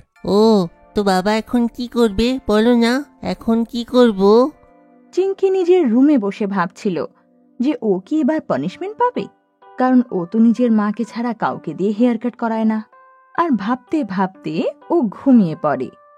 যখন ওর ঘুম ভাঙে, দেখে গাট্টু আর বাবা ওর সামনে রেডি হয়ে দাঁড়িয়ে আছে। চলো চিঙ্কি মা, রেডি হয়ে যাও। রেডি? কিন্তু কেন বাবা? কোথায় যাচ্ছি বাবা? আমরা হেয়ার কাট করাতে নিয়ে যাচ্ছি না চিঙ্কি। কি? আমি করাবো না হেয়ার কাট? আমি মাকে ছাড়া কাউকে দিয়ে হেয়ার কাট করাবো না। আরে না চিঙ্কি, আমি তোমার না, আমার আর গাট্টুর কাটিং করাবো। সত্যি? নয়তো কি, দেখো না আমাদের চুল কত বড় হয়েছে, তাই আমি আর বাবা কাটিং করতে যাচ্ছি। এসো, আমাদের সঙ্গে যাবে না? আচ্ছা চলো। আসলে এটা বাবা আর গাট্টুর প্ল্যান ছিল চিঙ্কির হেয়ার কাট করানোর জন্য। ওরা চিঙ্কিকে নিয়ে স্যালন পৌঁছে যায়, আর স্যালনের ভেতর থেকে একটা আন্টি বেরিয়ে আসে আর চিঙ্কিকে ভালোবেসে বলে, আচ্ছা তুমি তাহলে চিঙ্কি, তুমি তো বেশ মিষ্টি দেখতে, আর তোমার চুল কি সুন্দর, শুধু একটু ছোট্ট কিউট ধরনের হেয়ার কাট দরকারের। বাবা, আমি মাকে দিয়ে ছাড়া কাউকে দিয়ে হেয়ার কাট করাবো না। চিঙ্কি মা, এখন এটা ছেড়ে দাও। যদি তুমি হেয়ার কাট করাওনি তাহলে তুমি পানিশমেন্টও ঠিক পাবে। চিঙ্কি সোনা, চলো আমার সাথে ভেতরে এসো। তোমার যদি একটুখানি ভয় লাগে, আমি তোমার হেয়ার কাট করবো না তাহলে, আই প্রমিস। আর যদি তুমি তোমার ভয়ের সাথে লড়াই না করো, তাহলে সবসময় তোমার মনের ভেতর সেই ভয়টা থেকেই যাবে। এটা শুনে চিঙ্কির মনে সাহস এসে যায়। চিঙ্কি সোনা, আসো, এতে বসে পড়ো। এবার তোমার চোখটা বন্ধ করে নাও, আর দেখবে কিছুক্ষণের মধ্যে তোমার হেয়ার কাট হয়ে যাবে, আর তুমি জানতেও পারবে না। আচ্ছা আন্টি, আমি নিজের চোখ বন্ধ করে রাখবো। আচ্ছা বলো তাহলে, আমি নাকি শুনলাম তুমি আর গাট্টু মিলে একদিন স্যান্ডউইচ বানিয়েছিলে? হ্যাঁ আন্টি, আমাদের স্কুলে শেখানো হয়েছিল। খুব দারুণ টেস্টি ছিল আর খুব হেলদিও। আচ্ছা, হেলদি কি করে? আরে আন্টি, ওর মধ্যে চিজ ছিল না তো, আর অনেক ভেজিটেবলস ছিল। এই জন্যই তো ওটা একটা হেলদি স্যান্ডউইচ ছিল। ও, এবার বুঝলাম। চিঙ্কি তো খুব বুদ্ধিমতী। আন্টি আস্তে আস্তে চিঙ্কির সাথে কথা বলতে লাগে, আর 5 মিনিটের মধ্যেই চিঙ্কির হেয়ার কাট একদম তৈরি হয়ে যায়। চিঙ্কি সোনা, এবার তোমার চোখ খুলতে পারো। কি সত্যি? আমার কি হেয়ার কাট এত তাড়াতাড়ি হয়ে গেল? আমি তো বুঝতেই পারলাম না, আর তাড়াতাড়ি হয়ে গেল। আর নয় তো কি, আমি বলেছিলাম না তোমাকে একদম ভয় পেতে হবে না। আরে চিঙ্কি, দেখো কত তাড়াতাড়ি তোমার হেয়ার কাট হয়ে গেল, আর তোমার ভয়টাও চলে গেল, তাই না? হ্যাঁ বাবা, আর আমার ভয়ও একদম চলে গেছে। আরে বা, এ তো খুবই ভালো কথা। তাহলে এই কথাতে আমরা আইসক্রিম পার্টি করি। আর দুজনে ওরা বাইরে গিয়ে আইসক্রিম খেতে লাগে। স্কুলের নতুন ইউনিফর্ম। স্কুল থেকে বাড়ি ফিরে গাট্টু চিঙ্কির আজকাল টিভি শো দেখার একটা অভ্যেস হয়েছে। স্কুল ডেজ বলে একটা শোতে দেহরাদুনের একটা বোর্ডিং এর কিছু ছাত্রদের ঘটনা দেখানো হয়, আর গাট্টু চিঙ্কির সেই বোর্ডিং স্কুল, হোস্টেল আর সেখানকার অ্যাডভেঞ্চার দেখতে খুব ভালো লাগে। আজকেও গাট্টু চিঙ্কি ঘরে ফিরতেই টিভি অন করে দেয়। আরে আরে, আগে স্কুল ড্রেস তো চেঞ্জ করে নে, তারপর টিভি দেখিস। ততক্ষণে স্কুল এপিসোডের অর্ধেক এপিসোড শেষ। আমি আজকের এপিসোড মিস করতে পারবো না। এমন কি আছে এই শোতে? এটাতে একটা বোর্ডিং স্কুল আর এখানকার স্টুডেন্টদের স্টোরি আছে মা। আমার বন্ধুরাও তো রোজ এই শো এর ব্যাপারেই কথা বলে। আচ্ছা আচ্ছা, ঠিক আছে, আমি ততক্ষণ তোদের জন্য খাবার বানিয়ে আনছি। আর মা কিচেনে গিয়ে রান্না করতে লাগে, আর গাট্টু চিঙ্কি টিভি দেখতে লাগে। আরে গাট্টু, স্কুল ড্রেসের স্টুডেন্টরা কি স্মার্ট না? ওদের ইউনিফর্ম দেখ তো। হ্যাঁ, এদের ইউনিফর্ম খুবই স্মার্ট। আমার তো আমাদের স্কুলের ইউনিফর্ম বোরিং লাগে। আরে বোরিং কেন? বোরিং তো সিম্পল হোয়াইট শার্টের সঙ্গে ছেলেদের এই ব্লু প্যান্ট, আর তোমাদের জন্য নেভি ব্লু স্কার্ট। না কোনো ইন্টারেস্টিং ডিজাইন, না কোনো ইন্টারেস্টিং প্যাটার্ন। হ্যাঁ, এই টিভি শোতে এদের ইউনিফর্ম তো মারুন আর হোয়াইট চেকসে আছে। আমার তো এই ইউনিফর্মের আইডিয়াটাই বেকার লাগে। ইস, যদি স্কুলে জিন্স আর শার্ট পরে যেতে পারতাম। আরে না গাট্টু, স্কুলে তো ইউনিফর্ম থাকা উচিত। তো চিঙ্কি তখন গাট্টুকে স্কুলে ইউনিফর্ম পরার গুরুত্ব বোঝায়, কিন্তু গাট্টু বুঝতে পারে না। বিকেল বেলায় গাট্টু বন্ধুদের সাথে খেলতে যায়, আর চিঙ্কি মায়ের সাথে শপিং করতে বাজারে যায়। ক্রিকেট গ্রাউন্ডে বল ধরার জন্য গাট্টুকে ডাইভ করতে হয়, এতে ওর জামা ছিঁড়ে যায়। আর ও সঙ্গে সঙ্গে ঘরে এসে চিঙ্কিকে কল করে, কারণ চিঙ্কি এখনো মায়ের সাথে শপিং করছিল। শোনো চিঙ্কি, আমার স্পোর্টস টি শার্ট আজ খেলতে গিয়ে ছিঁড়ে গেছে। ফেরার সময় তুমি আর মা আমার জন্য স্পোর্টস শপ থেকে একটা টি শার্ট নিও। আচ্ছা গাট্টু। আর শোনো, টি শার্ট ইন্ডিয়ান টিমের জার্সি নিও, কিন্তু আমার ওটা পছন্দ। হ্যাঁ বাবা, আমি জানি। তারপর চিঙ্কি আর মা গাট্টুর জন্য ইন্ডিয়ান টিমের জার্সি নেয়, যেখানে বিরাট কোহলির নাম লেখা ছিল। ঘরে এসে যেই ওরা গাট্টুকে নতুন টি শার্ট দেয়, তো ওটা দেখে খুব খুশি হয়ে যায়। তখন বাবাও ফিরে আসে, আর গাট্টু টি শার্ট পরে বাবাকে দেখায়, আর জিজ্ঞেস করে, এমন দেখাচ্ছে এই টি শার্টটা বাবা? খুব ভালো লাগছে গট্টু, এই ব্লু কালারটা তোমাকে স্যুট করে। ইন্ডিয়ান টিমের জার্সির তো কথাই নেই। কিছুক্ষণ পর মা ডিনার করতে ডেকে পাঠায় আর সবাই মিলে ডিনার করতে বসেও যায়। ডিনার করার সময় গাট্টু বাবাকে ইউনিফর্মের ব্যাপারে বলে। বাবা, স্কুলের জন্য ইউনিফর্ম কেন দরকার হয়? আজ হঠাৎ এই প্রশ্নটা তুমি কেন জিজ্ঞেস করছো? আসলে আমাদের স্কুলের ইউনিফর্ম খুবই বোরিং। আমি চিঙ্কিকে বললাম যে আমরা স্কুলে যদি নিজের ফেভারিট জিন্স আর শার্ট পরে যেতাম তাহলে কত ভালো হতো। আমি ওকে অনেক বোঝানোর চেষ্টা করি বাবা যে স্কুলে ইউনিফর্ম কেন দরকার, কিন্তু আমার কথা বুঝতেই পারছে না। গট্টু, স্কুলের ইউনিফর্ম যে কোনো স্কুল আর স্টুডেন্টের একটা পরিচয় হয়, এইটা ওদের আইডেন্টিটির ভাগ। মানে?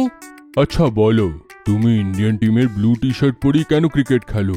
তুমি তো যে কোনো জার্সি পরেও ক্রিকেট খেলে নিতে পারো। টি শার্ট পরে আমার মনে হয় যেন আমিও ইন্ডিয়ান টিমের একটা ভাগ, একটা আলাদা এনার্জি এসে যায় ক্রিকেটে। একদম ঠিক, ঠিক যেমন আমরা ইউনিফর্ম পরি স্কুলের কিংবা যে কোনো স্পোর্টসের, কিংবা ন্যাশনাল ডিউটি যেমন পুলিশ কিংবা আর্মি, তো আমরা একটা বড় অর্গানাইজেশনের ভাগ হয়ে যাই, ভেতর থেকে একটা গর্ব মনে হয়। আর আমাদের এমন মনে হয় যেন সব জায়গায় আমরা আমাদের স্কুলকে রিপ্রেজেন্ট করছি। এই জন্য নিজের বিহেভিয়ার ভালো রাখা উচিত। একদম ঠিক। গাট্টু এবার বুঝতে পারে যে স্কুল ইউনিফর্মের গুরুত্বটা কি।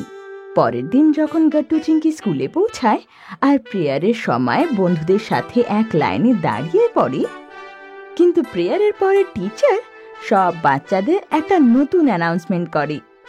বাচ্চারা, এই বছর আমাদের স্কুলের সিলভার জুবলি সেলিব্রেশন হতে চলেছে। আমাদের স্কুল তৈরি হয়েছে তার 25 বছর পূর্তি। সব বাচ্চারা তালি বাজায়। আর এই সিলভার জুবলিকে ভালোভাবে সেলিব্রেট করার জন্য আমরা নতুন লোগো আর নতুন ইউনিফর্ম বানিয়েছি স্কুলের। স্কুলের নতুন ইউনিফর্ম স্কুলের রিটেল স্টোরে অ্যাভেলেবল আছে, আর নেক্সট মানডে থেকে সেই নতুন ইউনিফর্ম পরেই আসবে তোমরা, বুঝলে? এটা শুনে সব বাচ্চাদের মধ্যে খুব কিউরিসিটি বেড়ে যায় যে নতুন ইউনিফর্ম কেমন হবে। তারপর গাট্টু, চিঙ্কি আর ওর বন্ধুরা লাঞ্চ ব্রেকে এটাই আলোচনা করে। এই নতুন ইউনিফর্মের আইডিয়াটা তো খুবই ভালো। আমার তো এমনিতেও এই নেভি ব্লু প্যান্ট আর আমার এই শার্ট বোরিং লাগে রে। যদি আমাদের স্কুলের ইউনিফর্ম আমাদের ওই শোয়ের ড্রেসের মতো হয়ে যায়? স্কুল ডেজে যে স্কুল ইউনিফর্ম আমরা সবাই দেখি সেইটা না খুবই স্মার্ট দেখায়। শনিবার মা, বাবা আর গাট্টু চিঙ্কি স্কুলের ইউনিফর্ম কিনতে যায়। ওখানে সবাই প্রথমবার ইউনিফর্ম দেখতে পায়, আর গাট্টু চিঙ্কি নেভি ব্লু এর বদলে ডার্ক গ্রে কালারের ইউনিফর্ম দেখে। এইটা দেখে গাট্টু চিঙ্কি খুব খুশি হয় আর পরের দিন স্কুলে রেডি হয়ে যাওয়ার জন্য তৈরি হয়ে যায়। গাট্টু ডার্ক গ্রে প্যান্টের সাথে ক্রিম কালারের শার্ট পরেছিল আর সাথে ম্যাচিং ডার্ক গ্রে কালারের টাই। শার্টের পকেটে স্কুলের লোগো এমব্রয়ডারি করা হয়েছিল। চিঙ্কিও ক্রিম কালারের শার্ট পরেছিল যার পকেটে স্কুলের লোগো ছিল, সাথে ডার্ক গ্রে আর লাইট গ্রে আর অফ হোয়াইট কালারের চেক শার্ট। এই চেক স্কার্টের প্রিন্ট একদম স্কুল ড্রেসের ইউনিফর্মের মতো, শুধু ওখানে কালার ছিল মারুন, এখানে গ্রে। আরে বাহ চিঙ্কি, তোমার ইউনিফর্ম তো পুরো স্কুল ড্রেসের মতন দেখাচ্ছে। হ্যাঁ রে গাট্টু, আর তোর ইউনিফর্ম তো একদম স্মার্ট লাগছে। আর গাট্টু চিঙ্কি যখন স্কুলে পৌঁছায় সব বাচ্চারা নতুন ইউনিফর্ম পরে খুব এক্সাইটেড ছিল। এমন মনে হচ্ছে আমরা যেন নতুন স্কুলে এসে গেছি। হ্যাঁ, এই নতুন ইউনিফর্ম তো খুব ভালো। এখন আমি স্কুল ইউনিফর্মকে আর বোরিং বলবো না, একে পরে তো খুব ভালো ফিলিং আসে। সব বাচ্চারা নতুন ইউনিফর্ম পরে খুশি খুশি ক্লাস অ্যাটেন্ড করে আর সবার চেহারা একদম খুশি খুশি থাকে। Thunder storm. সন্ধে হয়ে গিয়েছিল আর গাট্টু চিঙ্কি প্লেগ্রাউন্ডে খেলছিল। তখনই হঠাৎ করে ওরা দেখল যে আকাশে কালো মেঘ ছেয়ে আছে, চারিদিকে অন্ধকার হয়ে গেছিল। তারপর মা বাড়ির থেকে বেরোলো। চিঙ্কি, তাড়াতাড়ি ঘরে ঢোকো, আমার মনে হয় ঝড় আসছে। গাট্টু আর চিঙ্কি মার কথা শুনে দৌড়ে মার কাছে চলে যায়। এখন মা, গাট্টু আর চিঙ্কি তিনজনে ঘরের গেটের কাছে দাঁড়িয়ে আকাশে দেখছিল। তখনই ওখানে জোরে জোরে বৃষ্টি হতে শুরু করে। গাট্টু, চিঙ্কি, চলো আমরা তাড়াতাড়ি ঘরের ভেতরে ঢুকি। মা চলো। যেই তিনজনে ঘরের ভেতরে ঢোকে ওরা জোরে একটা বজ্রপাতের আওয়াজ শুনতে পায়, আর কিছু সেকেন্ড পরে ঘরের সব লাইট নিজের থেকে অফ হয়ে যায়। ভয়ের চোটে গাট্টু আর চিঙ্কি মার সঙ্গে জড়িয়ে ধরে। মা এইটা কি হলো? হঠাৎ লাইট চলে গেল, আমার তো খুব ভয় করছে মা। হ্যাঁ মা, এই হঠাৎ করে লাইট কেন চলে গেল? গাট্টু অন্ধকারকে ভীষণ ভয় পায়। আরে গাট্টু, তুমি ভয় পেও না। চিঙ্কি মা, আমার মনে হয় বৃষ্টির জন্য শর্ট সার্কিট হয়েছে, সেটা থেকে সব ঘরের লাইটও চলে গেছে। লাইট তাড়াতাড়ি চলে আসবে, তোমরা চিন্তা করো না। মা আমার খুব ভয় করছে, এখানে কত অন্ধকার। মা, আমরা মোমবাতি জ্বালাই, তার থেকে একটু আলো হয়ে যাবে আর গাট্টু ভয়ও পাবে না। হ্যাঁ চিঙ্কি, এইটা তুমি ঠিক বলেছ। চলো তো আমরা মোমবাতি খুঁজে আনি। মা নিজের ফোনে টর্চটা জ্বালায় আর গাট্টু চিঙ্কিকে লিভিং রুমে বসিয়ে বেডরুমে ক্যান্ডেলস আনতে চলে যায়। গাট্টু চিঙ্কি, দেখো আমি ক্যান্ডেলস এনেছি, চলো এবার আমরা এটাকে পুরো লিভিং রুমে লাগিয়ে দেব, যার থেকে এখানে আলো হয়ে যাবে। গাট্টু আর চিঙ্কি মার সাথে ক্যান্ডেলস লাগানো সাহায্য করে। তখনই জোরে বিদ্যুৎ চমকায়, সবাই ভয় পেয়ে যায়। তখনই কেউ দরজার কড়া নাড়ায়। আরে চিঙ্কি, এই খারাপ আবহাওয়াতে কে আসলো? আবার কোনো ভূত নয় তো? আরে গাট্টু, তুমি এইসব কথা বলে আমাদেরকে কেন ভয় পাড়াচ্ছ? নিশ্চয়ই অন্য কেউ এসেছে। বাচ্চারা, ভূত বলে কিছু হয় না। আমি এখন দরজা খুলছি আর দেখি কে এসেছে। এখন আপনারাও আমাদের প্রিয় খেলনা অর্ডার করতে পারেন www.puntunkids.com থেকে। Link is in the description. মা যেই দরজা খুলে একটু পেছনে সরে, মা দেখে দরজায় কেউ ভেজা কাপড়ে দাঁড়িয়ে আছে। অন্ধকারের জন্য তার চেহারা দেখা যাচ্ছিল না। গাট্টু আর চিঙ্কি ভয়ের চোটে চোখ বন্ধ করে ভূত ভূত চেঁচাতে শুরু করে। মা ওদেরকে শান্ত করায়। আরে বাচ্চারা, কোনো ভূত ভূত না, একটু চোখটা খুলে এদিকে তাকাও। গাট্টু আর চিঙ্কি নিজের চোখ খোলে আর সামনে দেখে, সামনে আর কেউ না, ওদের পাপা ছিল। গাট্টু চিঙ্কি, তোমরা আমাকে ভূত কি করে ভাবলে? হ্যাঁ? মা হাসতে শুরু করে। বাবা, লাইট যাওয়ার কারণে আমরা ভয় পেয়ে গেছিলাম না, আর অন্ধকারে তোমাকে দেখে আরো ভয় পেয়ে গেলাম। হ্যাঁ বাবা, এমনই হয়েছিল, কিন্তু তুমি তো পুরো ভিজে গেছো। তুমি শার্ট চেঞ্জ করে নাও বাবা, নাহলে তুমি অসুস্থ হয়ে যাবে। এইটা শুনে বাবাও হাসতে শুরু করে দেয় আর টর্চ নিয়ে কাপড় চেঞ্জ করতে চলে যায়। যখন ও ফেরে তখন দেখে গাট্টু, চিঙ্কি আর মা পুরো লিভিং রুমে ক্যান্ডেলস জ্বালিয়ে দিয়েছে। পাশের পোলে ইলেকট্রিক শর্ট সার্কিট হওয়ার কারণে এই লাইনটা গেছে, আর তাকে ঠিক হতে 4-5 ঘন্টা সময়ও লাগতে পারে। এইটা শুনে মা একটু চিন্তিত হয়ে যায়। এবার আমি খাবার কি করে বানাবো, আর বাড়ির অন্য সব কাজ কি করে হতে পারবে? আরে চিন্তা করো না, আজকে আমরা তোমাকে সাহায্য করব। এইটা শুনে গাট্টু আর চিঙ্কিও খুব এক্সাইটেড হয়ে যায়। হ্যাঁ মা, আমরা সবাই হেল্প করব। এটা বলে গাট্টু আর চিঙ্কি মার সাথে কিচেনে ক্যান্ডেল লাগানোর সাহায্য করে আর বাবা ভেজিটেবলস কাট করে। যেই কিছুক্ষণে খাবার রেডি হয়, গাট্টু আর চিঙ্কি লিভিং রুমের ডাইনিং টেবিলে এনে রেখে দেয়। তখনই হঠাৎ করে আবার বজ্রপাত হয় আর গাট্টু চিঙ্কি ভয় পেয়ে যায়। গাট্টু চিঙ্কিকে ভয় পেতে দেখে মা আর বাবা চিন্তায় পড়ে যায়। তখনই বাবা একটা আইডিয়া পায়। খাবার খাওয়ার সময় তুমি কি কোনো স্টোরি শুনতে চাও নাকি? কেমন স্টোরি বাবা?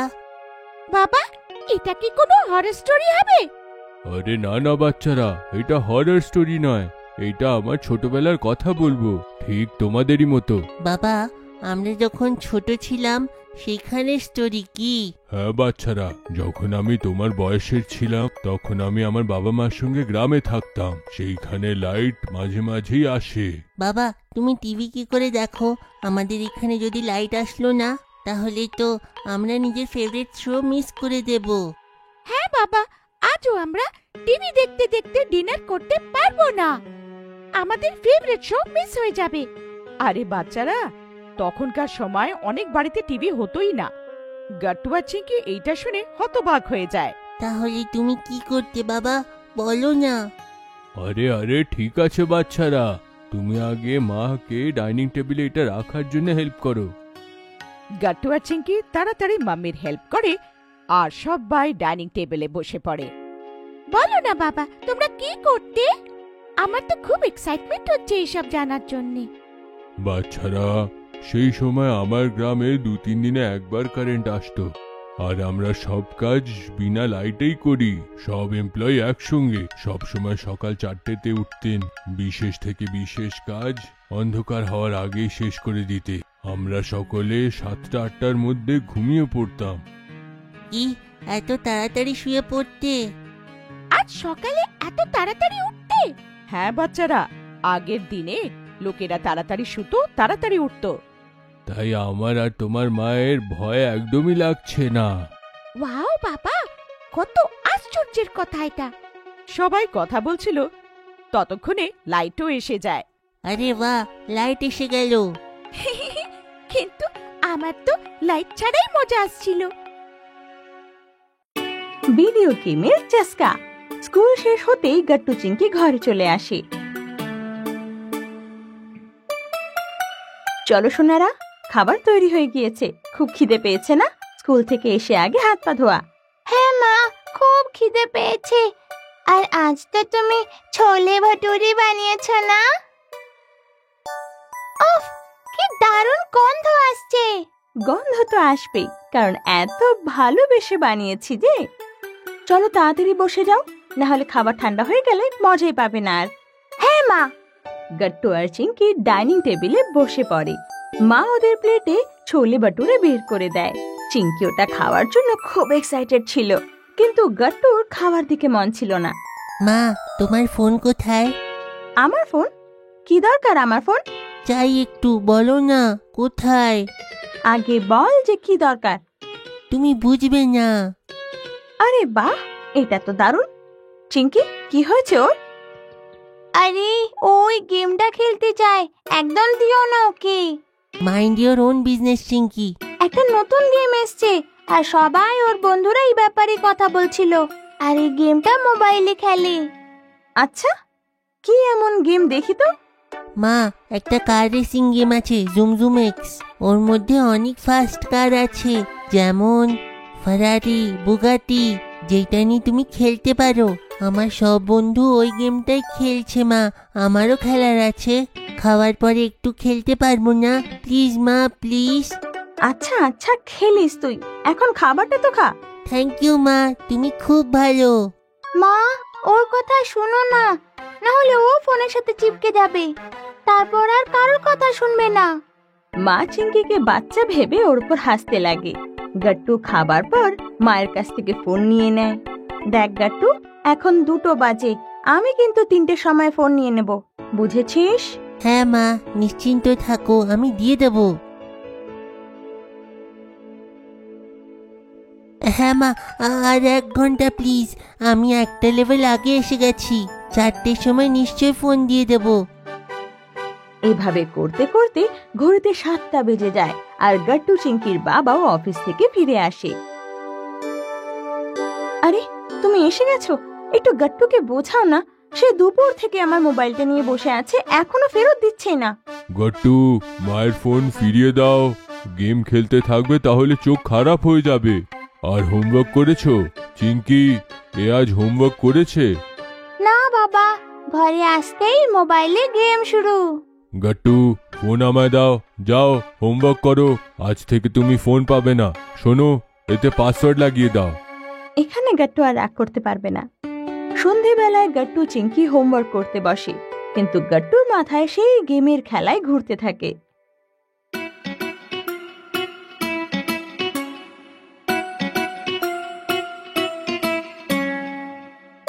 গাট্টু, তুই তো ভূতের মতো লাগছিস, সকাল সকাল কি করছিলিস? চেঁচিও না চিঙ্কি, মাথা ব্যথা হচ্ছে। তুই সারা রাত গেম খেলেছিস, এভাবে তো ঘুমও হয়নি ঠিকঠাক, স্কুলে যাবি কি করে? গাট্টু, তোমার কি হয়েছে? শরীর খারাপ কি? সারা রাত জুমজুম এক্স খেলছিল, তাই তো এরকম দেখতে লাগছে। বাপ রে, এইটা শুধু গাট্টুই করতে পারবে, বাবা মা বকা দেয়নি? আমিও জুমজুম এক্সের ভক্ত হয়ে গেছিলাম, এখন তো বাবা মা আমাকে ফোনও দেয় না। মা বাবা তো মোবাইলে পাসওয়ার্ডও দিয়েছিল, কিন্তু গট্টু খুঁজে ফেলে। এইটা তো ঠিক বললে তুমি। আচ্ছা, আজকে ফ্রাইডে, আজ সবাই পার্কে খেলার জন্য দেখা করা হচ্ছে, ঠিক আছে? তোমরা আসছো তো? হ্যাঁ। ইয়েস ইয়েস, আবার দেখা হবে। চল না গট্টু, বাইরে খেলতে যাই, সবাই আসবে আজকে। হারি, বন্টি, বিন্নি, গুড্ডি সবাই। চ না যাই, চ চ চ না। চিঙ্কি, বিরক্ত করো না, তোমার যাওয়ার আছে, তুমি যাও। চিঙ্কি তো অবাক হয়ে যায়, কারণ গট্টু খেলার জন্য সব সময় তৈরি থাকতো, কিন্তু এখন খেলতে যেতে চাইছে না। চিঙ্কির খুব চিন্তা হয় গট্টুকে নিয়ে। ও একটু রেগে মেগে ওখান থেকে খেলতে চলে যায়। পরের দিন গট্টু আবার মোবাইল ফোনে গেম খেলছিল। হঠাৎ তখন স্ক্রিনে একটা অ্যালার্ট আসে। ওখানে বড় বড় লাল অক্ষরে লেখা ছিল, game update, please wait.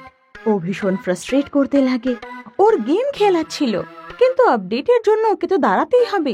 Game update হতে তো সময় লাগবে, ততক্ষণ কি করা যেতে পারে? গিয়ে দেখি চিঙ্কি কি করছে। মা, চিঙ্কি কোথায়? আরে, তুই গেম থেকে বেরিয়ে এসছিস? চিঙ্কি তো বাইরে খেলতে গেছে বন্ধুদের সাথে, পার্কে হরিও এসছে। তুইও যাচ্ছিস নাকি? হ্যাঁ মা, আমি আসছি।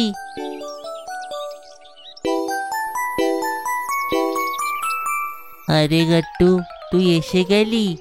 আমি ভেবেছিলাম তুমি গেমের পরে আমাদের ভুলে গেছো। আমার তো মনে হয়েছিল জুমজুম এক্স আমাদের জায়গা নিয়ে নিয়েছে। হ্যাঁ, আমিও। চ না, আমরা ছোঁয়াছুঁয়ি খেলি। তুই নতুন এসছিস না, তাই তুই আমাদের ধরবি। চ, এখন পালা। গট্টু সবার পেছনে দৌড়ানোর চেষ্টা করতে লাগে, কিন্তু দৌড়ানোর জন্য ওর একদম শক্তি ছিল না। ওর খুব দুর্বল লাগছিল, ওর যেন মাথা ঘোরাচ্ছিল। অনেক দিন পর খেলাধুলার জন্য ওর চোখ যেন রোদও সহ্য করতে পারছিল না, আর খুব ঘামও হতে লাগে ওর। জোরে জোরে হাঁপাতেও লাগে। দুর্বল লাগার জন্য গট্টু মাটিতে পড়ে যায়। সব বন্ধুরা ওকে দেখে ভয় পেয়ে যায় আর দৌড়ে দৌড়ে ওর কাছে যায়। তখন গট্টু কাঁদতে লাগে। গট্টু, কি হলো? তুই ঠিক আছিস তো? না চিঙ্কি, আমার ক্লান্ত লাগছে। এমন মনে হচ্ছে যেন আমি আর কখনো খেলতে পারবো না। আমার কি হচ্ছে চিঙ্কি? ওফো গট্টু, এটা তো হতোই।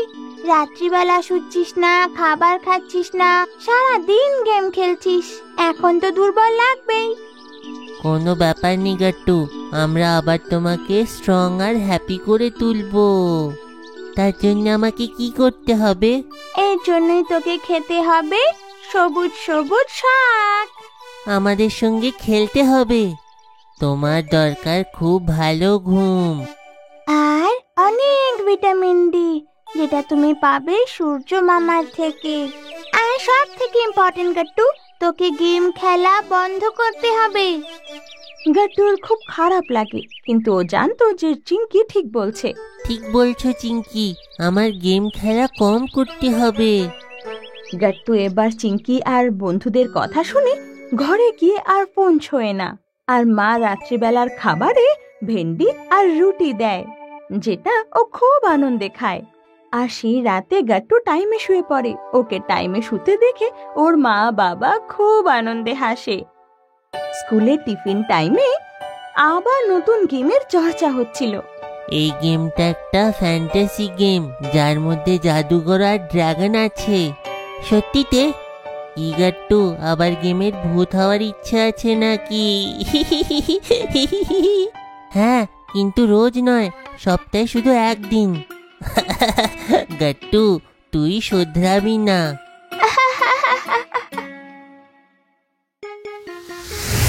ইন্ডিপেন্ডেন্স ডে সকালবেলা ছিল, আর গট্টু চিঙ্কি স্কুলে যাওয়ার জন্য তৈরি হয়ে বসেছিল। বাবা ওদের সাথে বসে টিভি দেখছিল। তখনই ওদের ঘরের বাইরে থেকে একটা আওয়াজ আসে। বাইরে একটা টেম্পো এসেছিল, যাতে লাগানো মাইক থেকে গান বাজছিল। বাচ্চারা, যেই ইন্ডিপেন্ডেন্স ডে আর রিপাবলিক ডে কাছে আসে, আমরা এই মিউজিকটা সবসময় শুনতে পাই, তাই না? হ্যাঁ বাবা, সত্যি বলেছো তুমি। বাবা, তুমি জানো এবারে ইন্ডিপেন্ডেন্স ডেতে আমাদের স্কুলে কিছু বাচ্চাদের টিম বানানো হবে, আর ওরা না গান্ধী ময়দানে যাবে। আরে বাহ, এটা তো খুব ভালো কথা। আর বাবা গেস হোয়াট, সেই টিমে আমি, গট্টু আর ক্লাসের আরো কিছু বাচ্চাও অ্যাড হব। সাব্বাস বাচ্চারা। তাহলে বলো ওখানে আর কি কি হবে? বাবা, গান্ধী ময়দানে অন্য স্কুলেরও বাচ্চাদের আর টিচার্সদের টিম আসবে, আর আমরা সবাই মিশে ওইখানে আগে মার্চ করব। আর তারপর সেখানে আমন্ত্রিত আমাদের চিফ গেস্ট ফ্ল্যাগ হোস্ট করবে।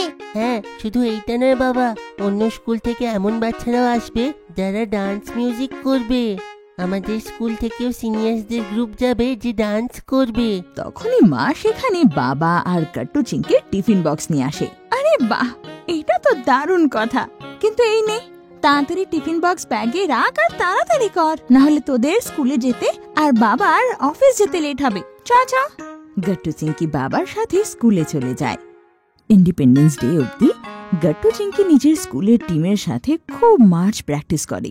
গট্টু সবার আগে দাঁড়ায় ফ্ল্যাগ হাতে নিয়ে, আর বাকিরা গট্টুর পেছনে দাঁড়িয়ে মার্চ করতে থাকে। আর শেষমেশ ইন্ডিপেন্ডেন্স ডে চলে আসে। সেদিন গট্টু চিংকি তাড়াতাড়ি উঠে নিজের হাউস টি শার্ট পরে রেডি হয়ে যায়। গট্টু চিংকি, এই নে, তোরা দুজন ইন্ডিয়ান ফ্ল্যাগের এই ক্যাপটা চেয়েছিলি না, বাবা নিয়ে এসেছে। আর তাড়াতাড়ি কর, স্কুল বাস এলো বলে। আজ তোরা গান্ধী ময়দান যাবি না, তো তোদের বাসে যেতে হবে। হ্যাঁ মা, আমরা রেডি। আমার শুধু নার্ভাস ফিল হচ্ছে। আমি সব থেকে প্রথমে, আবার ভুল না হয়ে যাক। ওহো গট্টু, ভয় পাওয়ার কি আছে, আমরা কতবার প্র্যাকটিস করেছি এটা। হ্যাঁ তো, বেস্ট অফ লাক, সব ভালো হবে দেখিস। তখন স্কুল বাসে হর্ন বেজে ওঠে, আর গট্টু চিংকি তাড়াতাড়ি স্কুল বাসে গিয়ে বসে পড়ে।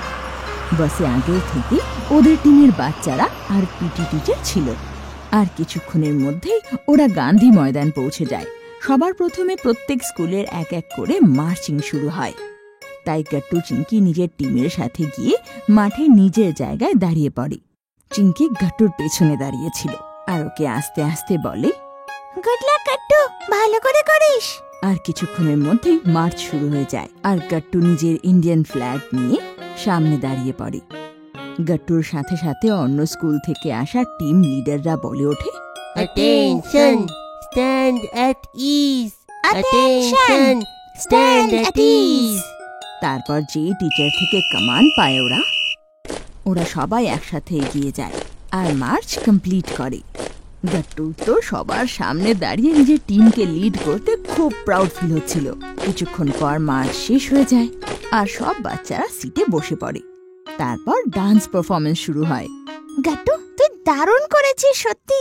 না না চিংকি, তোমরা সবাই আর অন্য স্কুল থেকে এসে থাকা বাচ্চারাও খুব ভালো করলো। হ্যাঁ, চ এবার ডান্স পারফরমেন্স দেখি, তারপর ফ্ল্যাগ হোস্টিংও তো হবে। গট্টু চিংকি তারপর নিজের নিজের সিটে বসে ডান্স পারফরমেন্স দেখতে লাগে। ওদের সিনিয়র্সরা জয় হো, দেশ রঙ্গিলা আর মা তুঝে সালাম গানে নাচে। তখন স্টেজে চিফ গেস্ট আসেন আর উনি সব বাচ্চাদের বলেন, স্টুডেন্টস, আমি একজন বুক রাইটার, আর আমার আজকে তোমাদের সঙ্গে দেখা করে আর তোমাদের সাথে ইন্ডিপেন্ডেন্স ডে পালন করে খুব ভালো লাগলো। তোমরা নিজেদের পারফরমেন্স এবং মার্চিং খুবই উদ্যমতার সাথে করেছ। আশা করি তোমাদের পড়াশোনাও তোমরা এত উদ্যমতার সাথেই করবে আর নিজের দেশের ভবিষ্যৎ উজ্জ্বল করবে। এই প্রোগ্রামের শেষে আমার তরফ থেকে তোমাদের সবার জন্য একটা সামান্য উপহার রইল, সেটাকে নিজের কাছে খুব যত্নে রেখো। Thank you. তারপর ম্যাম ফ্ল্যাগ হোস্টিং করেন আর ইন্ডিপেন্ডেন্স ডে এর প্রোগ্রাম শেষ হয়ে যায়।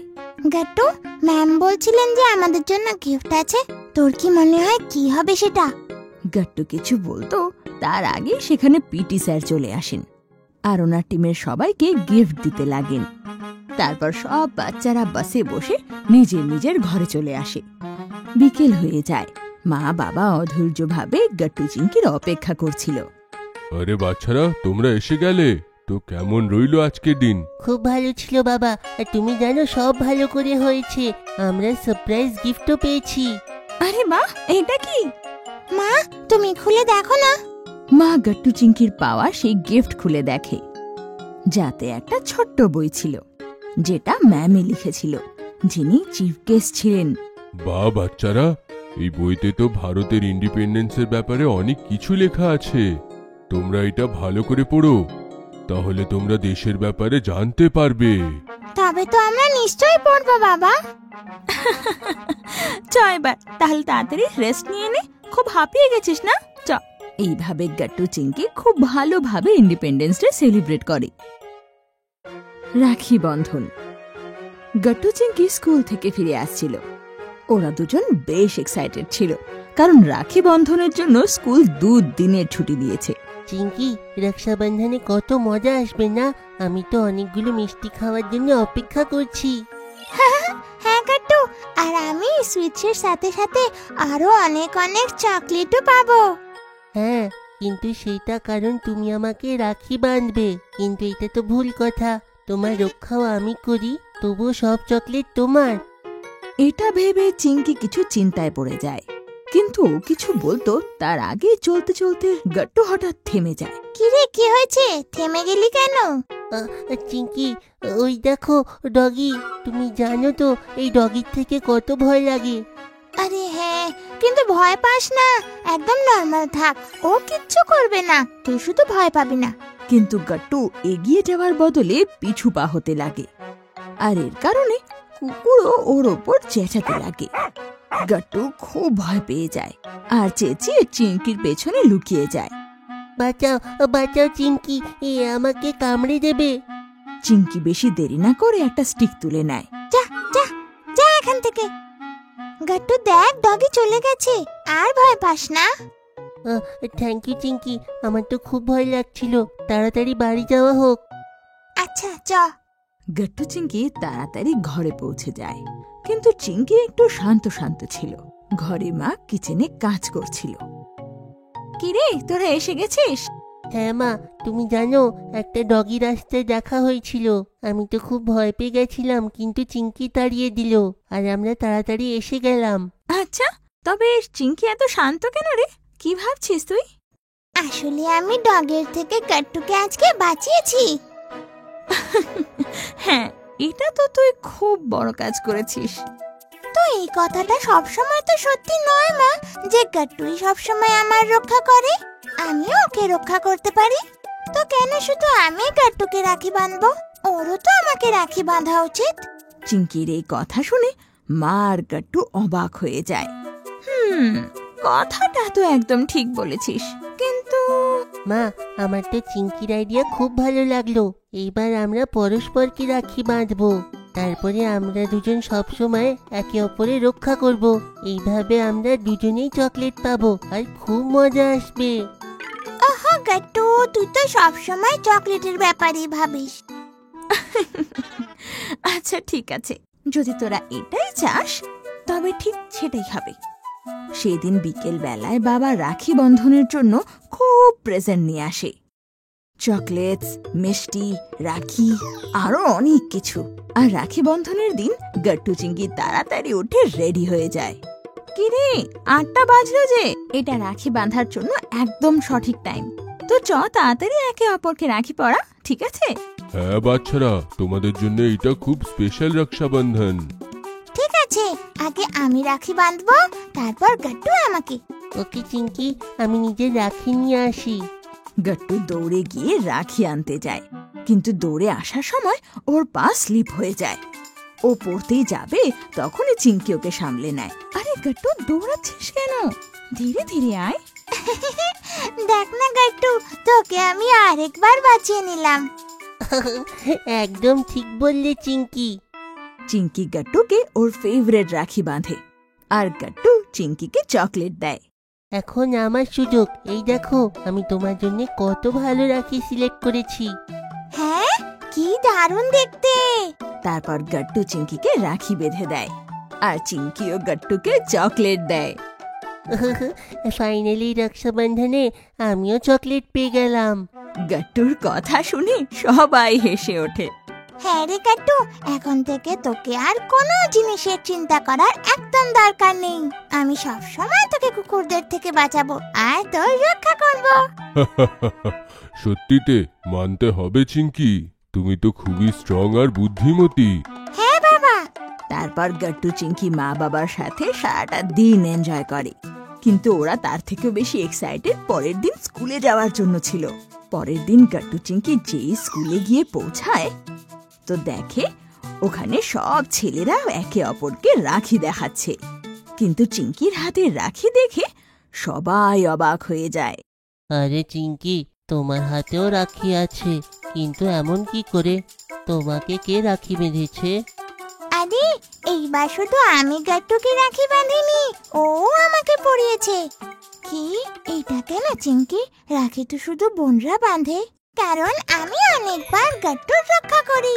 কয়েকদিন আগে আমি গাট্টুকে ডগি থেকে বাঁচিয়েছিলাম। আর মনে আছে অসুস্থ হওয়ার কারণে যখন ও হোমওয়ার্ক করতে পারেনি, তখন আমি ওকে হেল্প করেছিলাম। তো আমি মা বাবাকে বলি, যদি আমিও আমার ভাইয়ের হেল্প করতে পারি আর ওকে রক্ষা করতে পারি, তাহলে আমাকে কেন রাখি বাঁধবে না?